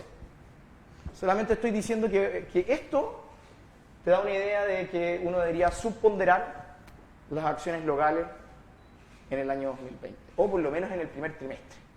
Hablemos en el primer trimestre, por lo menos en el primer trimestre del 2020. Acá metí otro tema así de múltiplo, pero no vale la pena profundizar en eso. Entonces, básicamente, nosotros seguimos con una subponderación en la renta variable local, que era lo que hicimos justo después del tema del 18 de octubre. Básicamente porque no sabíamos qué es lo que va a pasar, y yo creo que todavía no se sabe bien cuando empiezan a salir los resultados de las empresas retail, sobre todo. Ahí nos vamos a dar cuenta, digamos, realmente cuánto afectó el tema del estallido social en las empresas que estaban más expuestas. Los bancos saben más en el año, porque la gente no va a pedir los mismos créditos, está con menos confianza, etcétera, etcétera. Entonces, para resumir, con respecto a los mercados internacionales de renta variable, este año debería ser un año relativamente bueno. Hay muchos desafíos, lógicamente, pero todo apunta a que hay una estabilización. Para los más optimistas, hay un rebote de la actividad global. Se espera crecimiento de las utilidades para el año 2020. Para la renta fija local, nosotros estamos con una duración promedio. No creemos que vaya a pasar de nuevo lo que pasó ese día en donde hubo caídas súper grandes en la renta fija, sobre todo el multifondo D, que eso es lo que más pegó, digamos, en las noticias. Por lo tanto, y preferimos la UEF, porque creemos que hay presiones inflacionarias más que deflacionarias en lo que queda para el 2020. Y con respecto a la renta variable local, como les puse acá, básicamente nosotros no vemos de que pueda haber un crecimiento muy alto en las ventas, sí vemos que hay más posibilidades de crecimiento en los costos, y esto debería ser, dado el apalancamiento operativo que tienen las empresas del IPSA, una caída en las utilidades. ¿De qué magnitud? Es difícil estimarlo, súper difícil estimarlo. Pero no se ve bien con respecto al gráfico que les mostré de Estados Unidos y Europa. Eso es básicamente. Gracias. Muchas gracias. Hemos escuchado un panorama completísimo con nuestros tres invitados. Nos quedan aproximadamente 20 minutos para hacer un panel de conversación y de preguntas, así que le damos la palabra a los colegas acá presentes, que levanten la mano nomás quien quiera hacer la primera consulta a nuestros invitados acá presentes. Me voy a acercar para acá, porque este micrófono además se va para el streaming que tenemos en Facebook Live. Colega, por favor, su nombre medio y... Maximiliano Andrade, de la agencia Valor Futuro. La pregunta va un poco para los tres ámbitos que se tocaron. se pone mucho de ejemplo países que ya han alcanzado el, entre comillas, desarrollo de Suecia, de Canadá, Australia, pero a veces se omite que incluso esos países, antes de alcanzar esos niveles de ingreso per cápita, pasaron por periodos parecidos a estallidos sociales, o por lo menos tremendamente violentos. O sea, aunque muchos no lo crean, no sé, Suecia tuvo por lo menos un primer ministro asesinado por un grupo terrorista. La mayoría de Europa Occidental tuvo grupos terroristas en su época. En Australia, antes de los 30 y tantos años sin recesión que han tenido, hubo muchos problemas con la inmigración, etcétera, etcétera. O sea, en todos los países en su camino al desarrollo no lo han tenido fácil. Han tenido por lo menos un momento de crecimiento de clases medias que han exigido, o de partes de sus clases medias que han exigido más derechos. Si la exigencia es justa o no, es otro tema, pero han tenido mayores exigencias. Entonces, no sé si ese proceso sería algo natural en nuestro camino al desarrollo, porque es algo que está en todos los países que hacen. Eso. Gracias. ¿Quieres que vayamos reaccionando de inmediato? ¿Quién O... recoge un par de preguntas más, colegas, para que vayan anotando los invitados? ¿O escuchamos su Mejor visión? más preguntas. Bien, por favor. ¿Quién parte? ¿Querés tú o cómo lo hacemos? Bueno, gracias por la pregunta, porque la encuentro bien interesante, ¿no? Porque en el fondo el problema de los datos es lo árido de los datos, ¿no? Que nunca terminan de mostrar el contexto. Efectivamente, en esta relación mercado-estado, uno de los grandes desafíos para Chile es cómo volvemos a repactar este, entre comillas, contrato social. Si ustedes miran los principales noticias de los últimos 20 años, había un cierto orgullo de que el Estado era chico. Acuérdense de todo esto, hemos desgrasado el Estado, tenemos un Estado pequeño pero musculoso, mientras más chico sea el Estado mejor.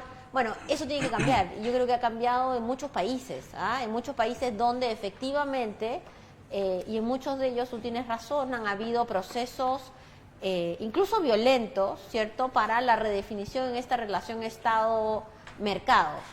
En algunos países europeos la situación es al revés, ¿verdad? Cuando tú miras los niveles de estado de protección que existía, o estado de bienestar que existía en algunos países europeos, eso ha ido retrocediendo, pero hoy día también vemos el resurgimiento de gente que pide más Estado.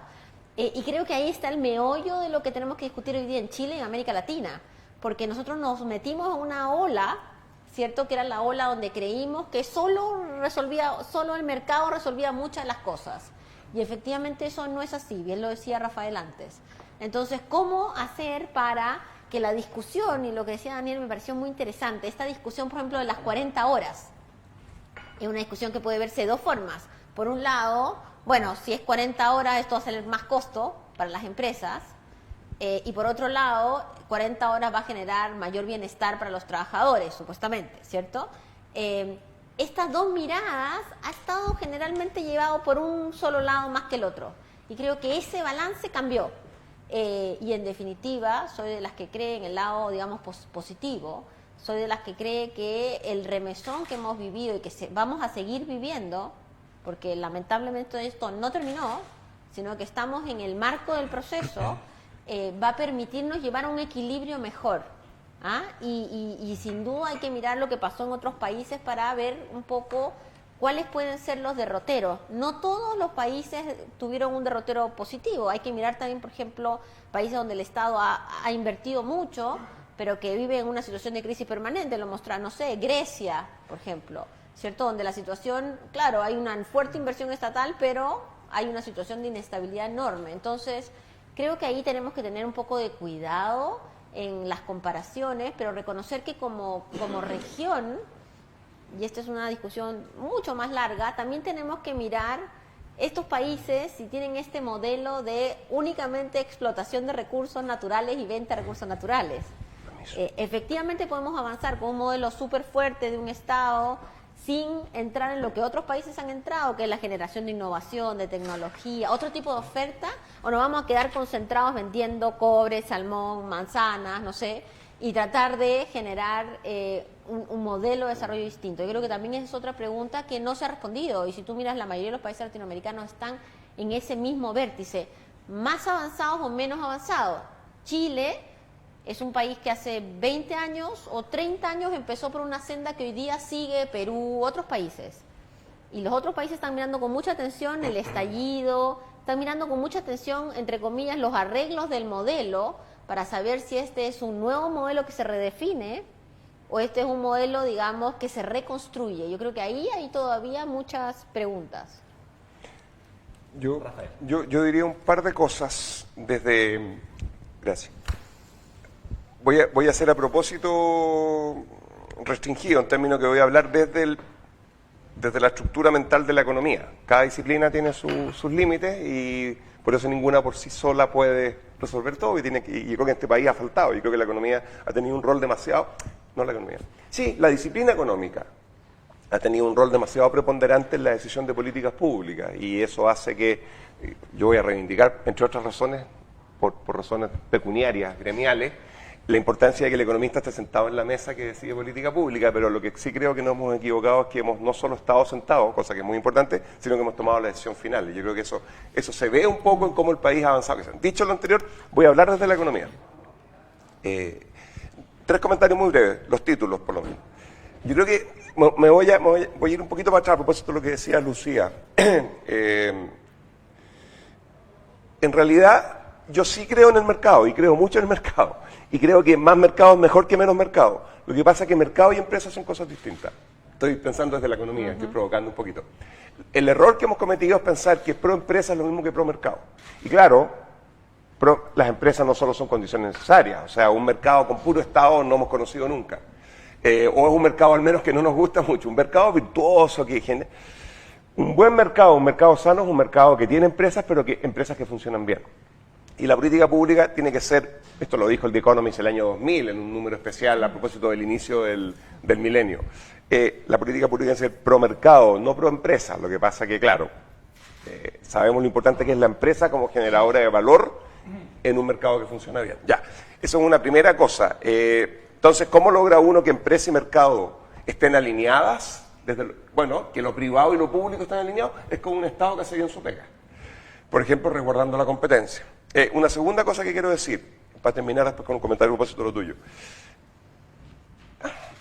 Hay éxitos y fracasos. O sea, en periodos razonablemente largos de tiempo, hay países que, de un punto de vista del desarrollo, en un sentido amplio, económico, en un sentido muy amplio, han fracasado en los últimos 60 años, como decís tú, y hay países que han sido exitosos. Pero no hay ningún país en desarrollo o desarrollado, exitoso o fracasado, que no tenga cada cierto rato problemas, que pueden uno asociar con una especie de estallido. Su origen no siempre puede tener que ver directamente con una variable solo económica, pero no hay país que no tenga problemas. No se trata, creo yo, la evidencia no muestra que una vez que tú alcanzas a Australia, a Canadá o a Alemania, o a Estados Unidos o a Japón, dejas de tener estallido. O sea, yo siempre recuerdo, y aquí viene el sesgo del economista, que los economistas tenemos esta cosa de que tendemos a mirar, creemos poco en la cosa cultural. Yo creo que no es que creamos poco en lo cultural, yo creo que no sabemos cómo medirlo y como lo que no se mide, no se gestiona, en nuestra cabeza, me estoy riendo de mí mismo, entonces dejamos de lado la cultura. Pero por supuesto que la cultura importa. Pero por otro lado, si tú me preguntas a mí, yo digo, perdóname, si un japonés y un argentino son iguales. Tú me vas a decir, no, pero si los japoneses ahorran un montón y los argentinos no. Bueno, agarra un japonés, ponle un argentino y después de 2 corralitos va a dejar de ahorrar.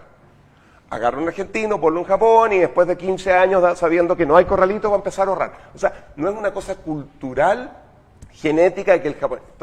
Yo entiendo y entiendo que la historia y el contexto importan, pero nosotros tendemos a concentrarnos más en las instituciones que motivan incentivos. Siempre Carlos Peña se ríe de los economistas, dice, los economistas creen que todo es incentivo. Sí, creemos que todo es incentivo y tenemos una mirada limitada del mundo. Los incentivos son qué tipo de instituciones hay. ¿Hay o no hay corralito? ¿Es o no es competitivo el mercado? ¿Puedo o no puedo capturar a la autoridad? Siempre recuerdo, perdona, solo una línea más, siempre recuerdo el caso canadiense de hace una década atrás, en que en un partido, no sé si fue, ya no me acuerdo si en Quebec o en Ottawa, pero estamos hablando de Canadá, pues. Si Canadá es el mejor país del mundo, tiene lo mejor de Estados Unidos, lo mejor de Europa. Es la eficiencia gringa con la cosa multicultural europea. Son las películas europeas, pero pero que ganan plata. O sea, es como el mejor de los mundos, Canadá. Bueno, yo me acuerdo que después de un partido de hockey sobre hielo, de equipos canadienses, era Canadá contra algún otro, con la final, qué sé yo, algo pasó, la cuestión es que perdió el equipo local, destrozaron el centro de la ciudad. No la destrozaron los hooligans que venían de Inglaterra de fútbol, esto era hockey. Eran puros canadienses que viven en el mismo país, que uno mira y admira, pero resultó que en un momento determinado, a las 4 de la tarde un día domingo, saquearon y quemaron locales en el centro de la ciudad. Entonces, los estallidos van a ocurrir incluso en los países perfectos. Yo creo que la diferencia, y con esto termino, la diferencia entre un país avanzado y un país no avanzado, no es que el país avanzado no tenga corrupción, estoy pensando como economista, somos todos iguales. No es que no tenga estallido, no es que no tenga problemas, es que lo resuelve bien y más rápido, o mejor y más rápido.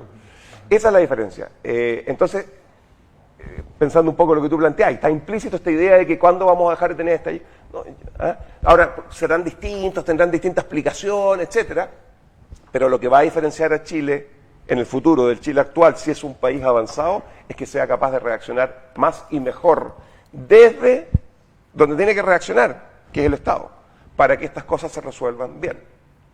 Eso. Gracias, Rafael. ¿Alguna otra pregunta? Tenemos acá también en pantalla, por ejemplo, el precio del dólar, lo hemos visto durante todos estos días tremendamente volátil. De hecho, el Banco Central ya suspendió esta dosis semanal, ¿no es cierto?, que tenía para contener el tipo de cambio durante la última semana. Vino el remesón entre Irán y Estados Unidos. Y la pregunta es para Daniel, precisamente, Daniel Soto.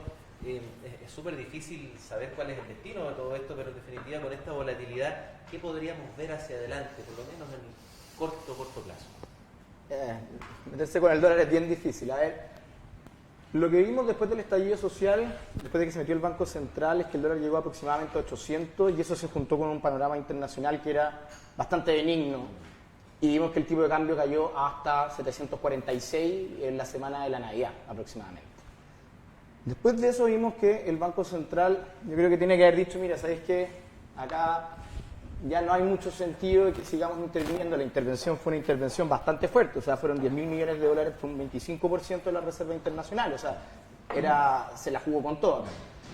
Entonces, y justo en el momento en que anuncia de que no va a seguir participando en el mercado spot de dólares, tenemos el tema de Irán y tira, digamos, el dólar hacia allá. Se supone que el Banco Central interviene en el dólar cuando ellos ven que no va con lo fundamental. O sea, tiene que haber un rango de precio que el Banco Central con sus modelos dice, mira, este es el rango, digamos, que del precio del dólar que conversa con la realidad económica de Chile. ¿Cuál es ese rango? Ellos saben cuál es ese rango. Si es que el dólar sigue subiendo, si es que el dólar llega a 810, ¿va a intervenir el Banco Central? Depende si es que se pasa el tipo de cambio del rango finalmente que tiene el Banco Central. Lo que nosotros estamos viendo ahora es que obviamente el dólar, si es que siguen escalando las tensiones con Irán y seguimos viendo, digamos, un aumento de flight to quality en la parte de inversiones, lo más seguro es que el dólar pueda seguir aumentando, el precio del dólar en Chile, pero lógicamente eso tiene un techo. Ahí, obviamente, ¿cuál es ese techo? Tiene que ser menos de 830, lógicamente, porque fue ahí cuando el Banco Central finalmente intervino. O sea, esa es la respuesta. O sea, se puede mover en una banda de 750 hasta quizás un poquito más de 800, pero el techo está claro porque ahí finalmente sería cuando el Banco Central diría, bueno, se pasó nuevamente del precio que nosotros estimamos que conversa con lo fundamental. ¿Le puedo hacer un comentario yo? Por favor, un comentario y una pregunta. O un pelo y una pregunta. El comentario es, Chile era un país raro, ¿no? Tú mostrabas en el sentido de que, salvo el último año, el flight to quality, esta idea de que cuando las cosas se complican, las platas vuelan hacia el lugar que tiene calidad, pero claro, la calidad es más segura, es el peso en este caso, por lo tanto la rentabilidad esperada es menor, porque tenéis menos riesgo, y eso es lo que pasaba con América Latina, que viene una crisis internacional y la cosa se exacerba, porque no solo la crisis te pega a un país pobre, abierto, que quiere exportar, exporta menos, pero además las platas se van de tu país, las tasas suben, el dólar se deprecia, porque la gente quiere, o sea, se aprecia porque la gente se quiere llevar la plata, hay más inflación, se va todo, casi dije un garabato. Ya, y eso es terrible. Y se profundiza el hoyo. Ya.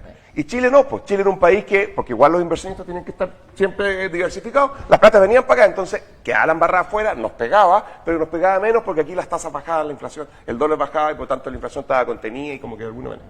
Eso cambió. Después, ¿sí o no? ¿Estáis de acuerdo? Sí, El 18, el 17 y el 19 de octubre, Chile pasó a ser un país latinoamericano en el sentido del flight to quality. Sí, ¿O no? a ver. Y eso predice que en el futuro los dólares van a estar moviéndose más que antes. ¿Cómo lo vemos nosotros? A ver, lo que hizo subir el precio del dólar en Chile no fue la salida masiva de institucionales, Rafael. O sea, acá lo que tuviste fue una salida masiva de clientes, más que nada retail, ¿ok? Que ven el mundo de una manera relativamente binaria. Personas naturales, no personas, Sí, no personas jurídicas. exactamente. Que ven el tema del estallido lo vieron como un tema como binario. Yo no quiero tener nada en Chile.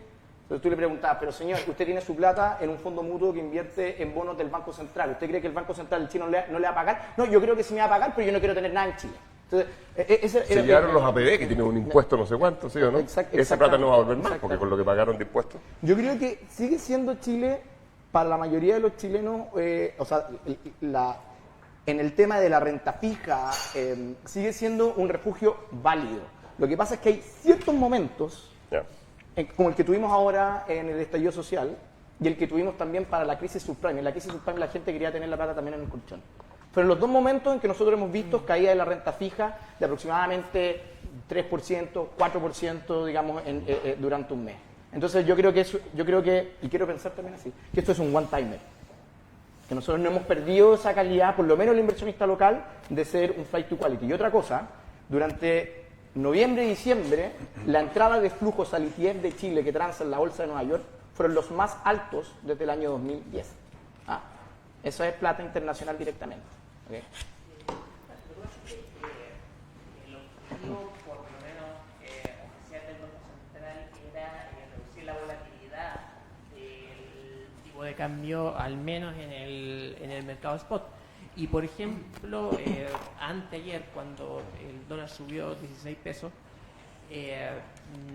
no sé, la volatilidad, si uno la intradiaria, si uno la mide entre precio máximo y mínimo, estuvo en menos de 2 dígitos, fue como 8 pesos, 7 pesos, algo normal. Los primeros días de noviembre eran 20 pesos, 30 pesos, y eso era lo que quería el Banco Central eliminar con la intervención. Entonces no se puede deducir de eso que fue exitosa la intervención por esa baja de volatilidad. No, porque por ejemplo, si tú ves en el comunicado, finalmente ya que es lo que se atiene a uno de los mandatos que tiene el Banco Central, tiene que ver con el precio desviado desde fundamentales. O si no, hubiese tenido que invertir en numerosas veces en donde el tipo de cambio estaba más bajo, pero era más volátil. No sé si me explico. ¿Okay? Han habido muchas veces durante la década en que hemos tenido una volatilidad del tipo de cambio que ha sido súper alta, pero al parecer esa volatilidad se mantenía dentro del precio del banco. Yo creo que el Banco Central, finalmente, como lo que dije antes, entraría al mercado spot si es que el precio del dólar se pasa hacia arriba de su banda de precio o de su precio que él estima que conversa con los fundamentales de la economía local. Es eso, básicamente. Lo que pasa es que en su misma comunicado y lo que dice el presidente del banco, él dice que es más que un precio propiamente tal, y esto es la diferencia entre lo que se dice y lo que realmente se intenta a lo mejor, que la volatilidad intradiaria no permitía a los agentes de mercado tomar decisiones decisiones lo más correcto posible, dado que de un minuto para otro el tipo de cambio se iba a 10 pesos para arriba, 10 pesos para abajo. Entonces era eso básicamente, y no le interesaba, textualmente digo, al banco tanto el precio que tuviera en el momento. Digo la versión oficial solamente. Sí, claro. Eso es lo que al final, sí. Nosotros sabemos que es la versión oficial, pero tenéis que ver finalmente qué es lo que pasa en el, sin querer, digamos, polemizar nada. Digamos. Perdón, una consulta para Rafael. Enrique Contreras de AIP. Uno de los conceptos que se ha puesto a prueba o bajo análisis de las políticas públicas vinculadas con la economía y con el Estado en estos días y pensando en la posibilidad de una nueva constitución es el que tiene que ver con la subsidiariedad del Estado. La existencia de ese concepto y su respeto, lo estricto que se ha hecho hasta ahora en Chile, es indispensable para el funcionamiento de un mercado eficiente. Yo creo que ese es bueno, no, por dos razones. Una, porque no lo sé, y otra, porque no es lo importante, creo yo, lo que tú estás diciendo, pero hay un debate con respecto a cuánto de esto de verdad es constitucional y cuánto es de facto, digamos, cuánto es de jure de facto. O sea, han salido gente, el ministro Briones, Ricardo Lago, diciendo no hay una palabra en la Constitución, no está ni una vez la palabra subsidiariedad, digamos. Por lo tanto, ¿cuánto de esto es práctica y cuánto de esto de verdad es una restricción de una camisa de fuerza jurídica, de jure, que te obliga a? Dicho lo anterior, eso es para poner las cosas en contexto, o sea, ¿no es cierto? Porque ninguno de nosotros ha leído la Constitución completa, estoy seguro. Bueno, quizás me equivoque. Yo estoy citando a otros que sí lo hicieron, supongo. Yo creo que este es un tema empírico. O sea, quiero hacer la diferencia entre una cosa más bien conceptual, ideológica, teórica, si tú crees, de un marco sobre el cual se construye una realidad, en términos de rayado cancha, de una cuestión que funciona en la práctica o no. O sea, yo veo el tema del Estado cumpliendo un rol más o menos activo en la generación de actividad económica directa como un tema empírico. A mí, para provocar, yo creo que un problema del segundo gobierno de la presidenta Bachelet, uno, no digo que sea el único, un problema fue el confundir o el enamorarse de las herramientas, incluso sacrificando muchas veces, perdiendo foco en el ideario. Yo sé que esto es debatible, y de un punto de vista filosófico es muy debatible, pero yo incluso creo que la gratuidad en sí misma, pensándolo como economista, es una herramienta. Yo lo que quiero es que no haya ninguna persona, iba a decir joven, pero ninguna persona en este país que no pueda estudiar por falta de lucas. Eso es lo que yo quiero. Y bueno, y también quiero que esto ocurra en un contexto en el cual esa persona cuando estudió no quede después amarrada para el resto de sus días. No. O sea, estoy diciendo falta de lucas en un sentido muy amplio. O sea, yo quiero que la plata no sea la razón que determine que una persona tenga o no tenga la posibilidad de desarrollarse intelectualmente en este país, por decirlo de alguna manera, y luego ser profesional y poder vivir bien y que sea dignamente. Ese es mi objetivo, así lo estoy pensando yo, ese es mi ideario. ¿Cómo consigo yo eso o no? Si lo consigo con gratuidad, y yo sé que para muchos jóvenes la gratuidad es un objetivo en sí mismo, yo lo entiendo, pero estoy tratando de provocar. O si lo consigo, como decía Harald Beyer, porque fue ministro de Educación y porque yo estuve en el CEP y coincidimos en textos desde el año 2010, con un crédito contingente al Estado que esté subsidiado las tasas para darte más herramientas, que no podáis pagar más de 10%, no más allá de 10 años, bla, bla, bla, cosa que si yo estudio pedagogía, en música, y tengo una expectativa de ingreso salarial más bajo que una persona que estudia medicina, para dedicarse a la cirugía plástica, estoy jugando los extremos, y los dos fueron a la misma universidad y estudiaron cosas distintas, y la historia muestra que van a recibir sueldos muy distintos. El que estudió pedagogía en música, al final del día termine pagando un 3% de lo que le costó su carrera, porque al 10º año pagando un 10% de su ingreso, y el otro lo pague completa. A mí me parece que ese es más o menos el marco conceptual. Entonces, ¿te fijas? Entonces el ideario para mí no es si es gratuidad o si es crédito contingente. Es cuál de estas dos herramientas, gratuidad y crédito contingente al ingreso, estoy construyendo una herramienta, podría ser otra, va a acercarse más a este ideario de la manera más rápida posible, al costo más bajo, permitiendo que más gente la aprovechen, etcétera. Y yo entiendo que ahí entran otros factores, en el pagar también uno podría pensar que hay un factor de compromiso intergeneracional, que los recursos estén disponibles, pero quiero llevarlo al extremo. Entonces ahí tenéis un ejemplo de ideario versus herramienta. Yo creo que en el caso del Estado es un poco lo mismo. Yo veo al Estado vendiendo cuchuflí, no como un objetivo en sí mismo, no como un ideario. Mi ideario es que vivamos en un país donde la gente tenga un sueldo digno, donde pueda cumplir con ciertas necesidades mucho mayores que las que puede cumplir hoy día masivamente, bla, bla, bla. Y lo que muestran los datos, irrefutablemente, en mi opinión, a la luz de la experiencia internacional, es que el Estado tiene enormes problemas para ser un generador de riqueza directo. Enormes problemas. Y que se entienden conceptualmente de cómo está constituido, no hay un único dueño, bla, bla, bla. Quizás también se pueden aplicar a la empresa. Dicho lo anterior, creo que el Estado no tiene ningún rol. Todo el rato que estuve hablando es porque creo que tiene un rol mucho más importante que el que ha cumplido hasta ahora. Entonces, a mí en ese sentido la palabra, yo sé que hay otros que lo miran de una manera un poco distinta y piensan en subsidiariedad como una manera de mostrar un ideario, que es el ideario donde, si tú quieres, desde el individualismo, bien pensado, el liberalismo, etcétera, el Estado de alguna manera pasa a coartar, concentra poder, y si concentra poder entonces es riesgoso. Yo me siento un liberal. Una de las preocupaciones de un liberal es que no haya concentración de poder, sea de una empresa o sea del Estado. Pero yo entiendo esa preocupación. Entonces dicen, yo no quiero que el Estado haga nada, porque es concentración de poder y me asusta. Soy liberal. Bueno, pucha, riesgos hay siempre, qué sé yo. A mí me preocupa que el Estado, no quiero que concentre poder, pero también entiendo que sin un buen Estado, lo que va a terminar pasando es que ese poder va a estar concentrado en el mercado igual, a través de empresas, en las empresas. Y el mercado va a funcionar mal. Entonces, para mí, el tema de la subsidiariedad no es relevante en ese sentido. Y... Lucía Sí, me estaba haciendo una seña, tú sí, viste, tú sí, vas a cerrar esa- ahora. bueno, no quería tener... Tiene que ser una cosa muy interesante. Es que creo que en este punto es donde empiezan las opiniones, digamos, distintas. Yo sí creo que el tema de la subsidiariedad del Estado es un tema importante y no es menor, porque hay un montón de reformas que se han tratado de pasar por gobiernos que han tenido, lamentablemente en Chile, y hay que reconocer, la mayoría de la gente, o mejor dicho, los últimos presidentes no han sido elegidos por la mayoría de la gente. Los últimos presidentes han sido elegidos por la mayoría de la gente que vota, que es el 50% de la gente.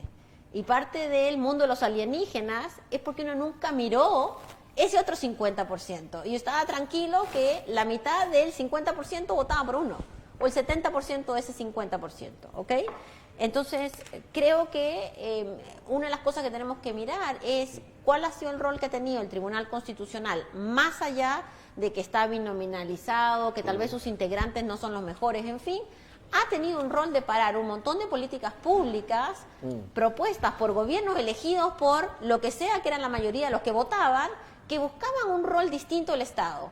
Y el elemento que utilizó el Tribunal Constitucional en su momento, con las mayorías que han tenido en su momento, es que la Constitución dice que si un privado lo puede hacer, entonces el Estado tiene que refrenarse. Y yo creo que parte de la discusión central de lo que tenemos que construir como un país mejor es que ese rol de tercera cámara, digamos, de guardián de una Constitución, que además tiene efectivamente, digamos, un problema de origen, que creo que a estas alturas, salvo un grupo bastante pequeño y más bien, digamos, tal vez ideologizado, ustedes quieren, de un lado y del otro, va a defender, tiene que cambiarse. Pero podríamos, digamos, discutirlo de a largo, porque hay un montón de jurisprudencia en el Tribunal Constitucional que va desde las AFP hasta el tema del agua, donde ahí se ve esta redefinición de lo que es la subsidiariedad del Estado y el rol de la empresa. Y esto me lleva al último punto que plantea Rafael. O sea, ¿qué más concentración del poder que tenemos hoy día en Chile? Hoy día en Chile el 0,01% paga el mismo impuesto que paga una persona que gana 3 millones de pesos. Hoy día el 25%, o sea, cuando uno mira los datos... La misma tasa. La misma tasa. Hoy día, cuando uno mira los datos, la concentración, el problema que tenemos es la concentración de poder. O sea, a mí lo que menos me preocuparía es que alguien diga que vamos a concentrar el poder en el Estado, porque pasar de la hiperconcentración de poder económico, político que tenemos hoy día en el país a una concentración hiper del Estado nos va a tomar por lo pronto, 2 generaciones. No vamos a estar nosotros. O sea, no vamos a estar nosotros, no va a ser tendría que sí haber una revolución, y una revolución ni siquiera, digamos, como la francesa, tendría que ser una revolución de otro estilo. Entonces ahí me da la impresión que efectivamente creo que no es que vamos a ir del péndulo de donde estamos hoy, donde los niveles de concentración del poder son obscenas. O sea, no podemos no mirarlo, no podemos no mirar esto que bien decía Rafael, que cuando miramos la mediana, claro, uno puede siempre estar en la fila y mirar para adelante, que creo que parte del problema es que, claro, uno está en la fila de los 17 millones y ahí donde le toca, mira hacia allá. El problema es que tenemos que mirar para atrás, ¿cierto? Y la mayoría de los que estamos acá miramos para atrás, y para atrás está el 70, el 80, el 90% de la población. Cuando miramos para atrás nos damos cuenta que el poder está concentrado. Y lo que tenemos que avanzar es a mecanismos. Yo creo, si queremos la paz social tiene un costo, y es un costo económico. Ya sea porque uno quiere comprarse un helicóptero como en Brasil y moverse en helicóptero para que no lo secuestren, ¿cierto? O porque uno quiere vivir como en Holanda y en otros países donde uno paga más impuestos, donde uno hace un aporte más sustancial para vivir en paz social. Pero hacia allá deberíamos de ir construyendo. Yo creo que sin duda, digamos, mirándolo positivamente, creo que sin duda es un camino turbulento, pero es un camino hacia una sociedad mejor. Para que uno realmente pueda mirar en esa fila, ya no para adelante, sino para los dos lados. Y tomar la decisión de hacia dónde quiere colaborar y cómo quiere avanzar. Yo creo que la idea de la fila y dónde uno está parado es un ejercicio que todos deberíamos de hacer. Eso. Bien, Lucía Damer, agradecemos a nuestros invitados el día de hoy, Rafael Berguán y el dueño de casa, Daniel Soto, y a ustedes que han estado en este seminario AIPEF junto a Sura, y además a quienes han estado en el streaming el día de hoy. Que tengan un muy buen día y nos encontramos en una próxima oportunidad. Gracias. Gracias a ustedes.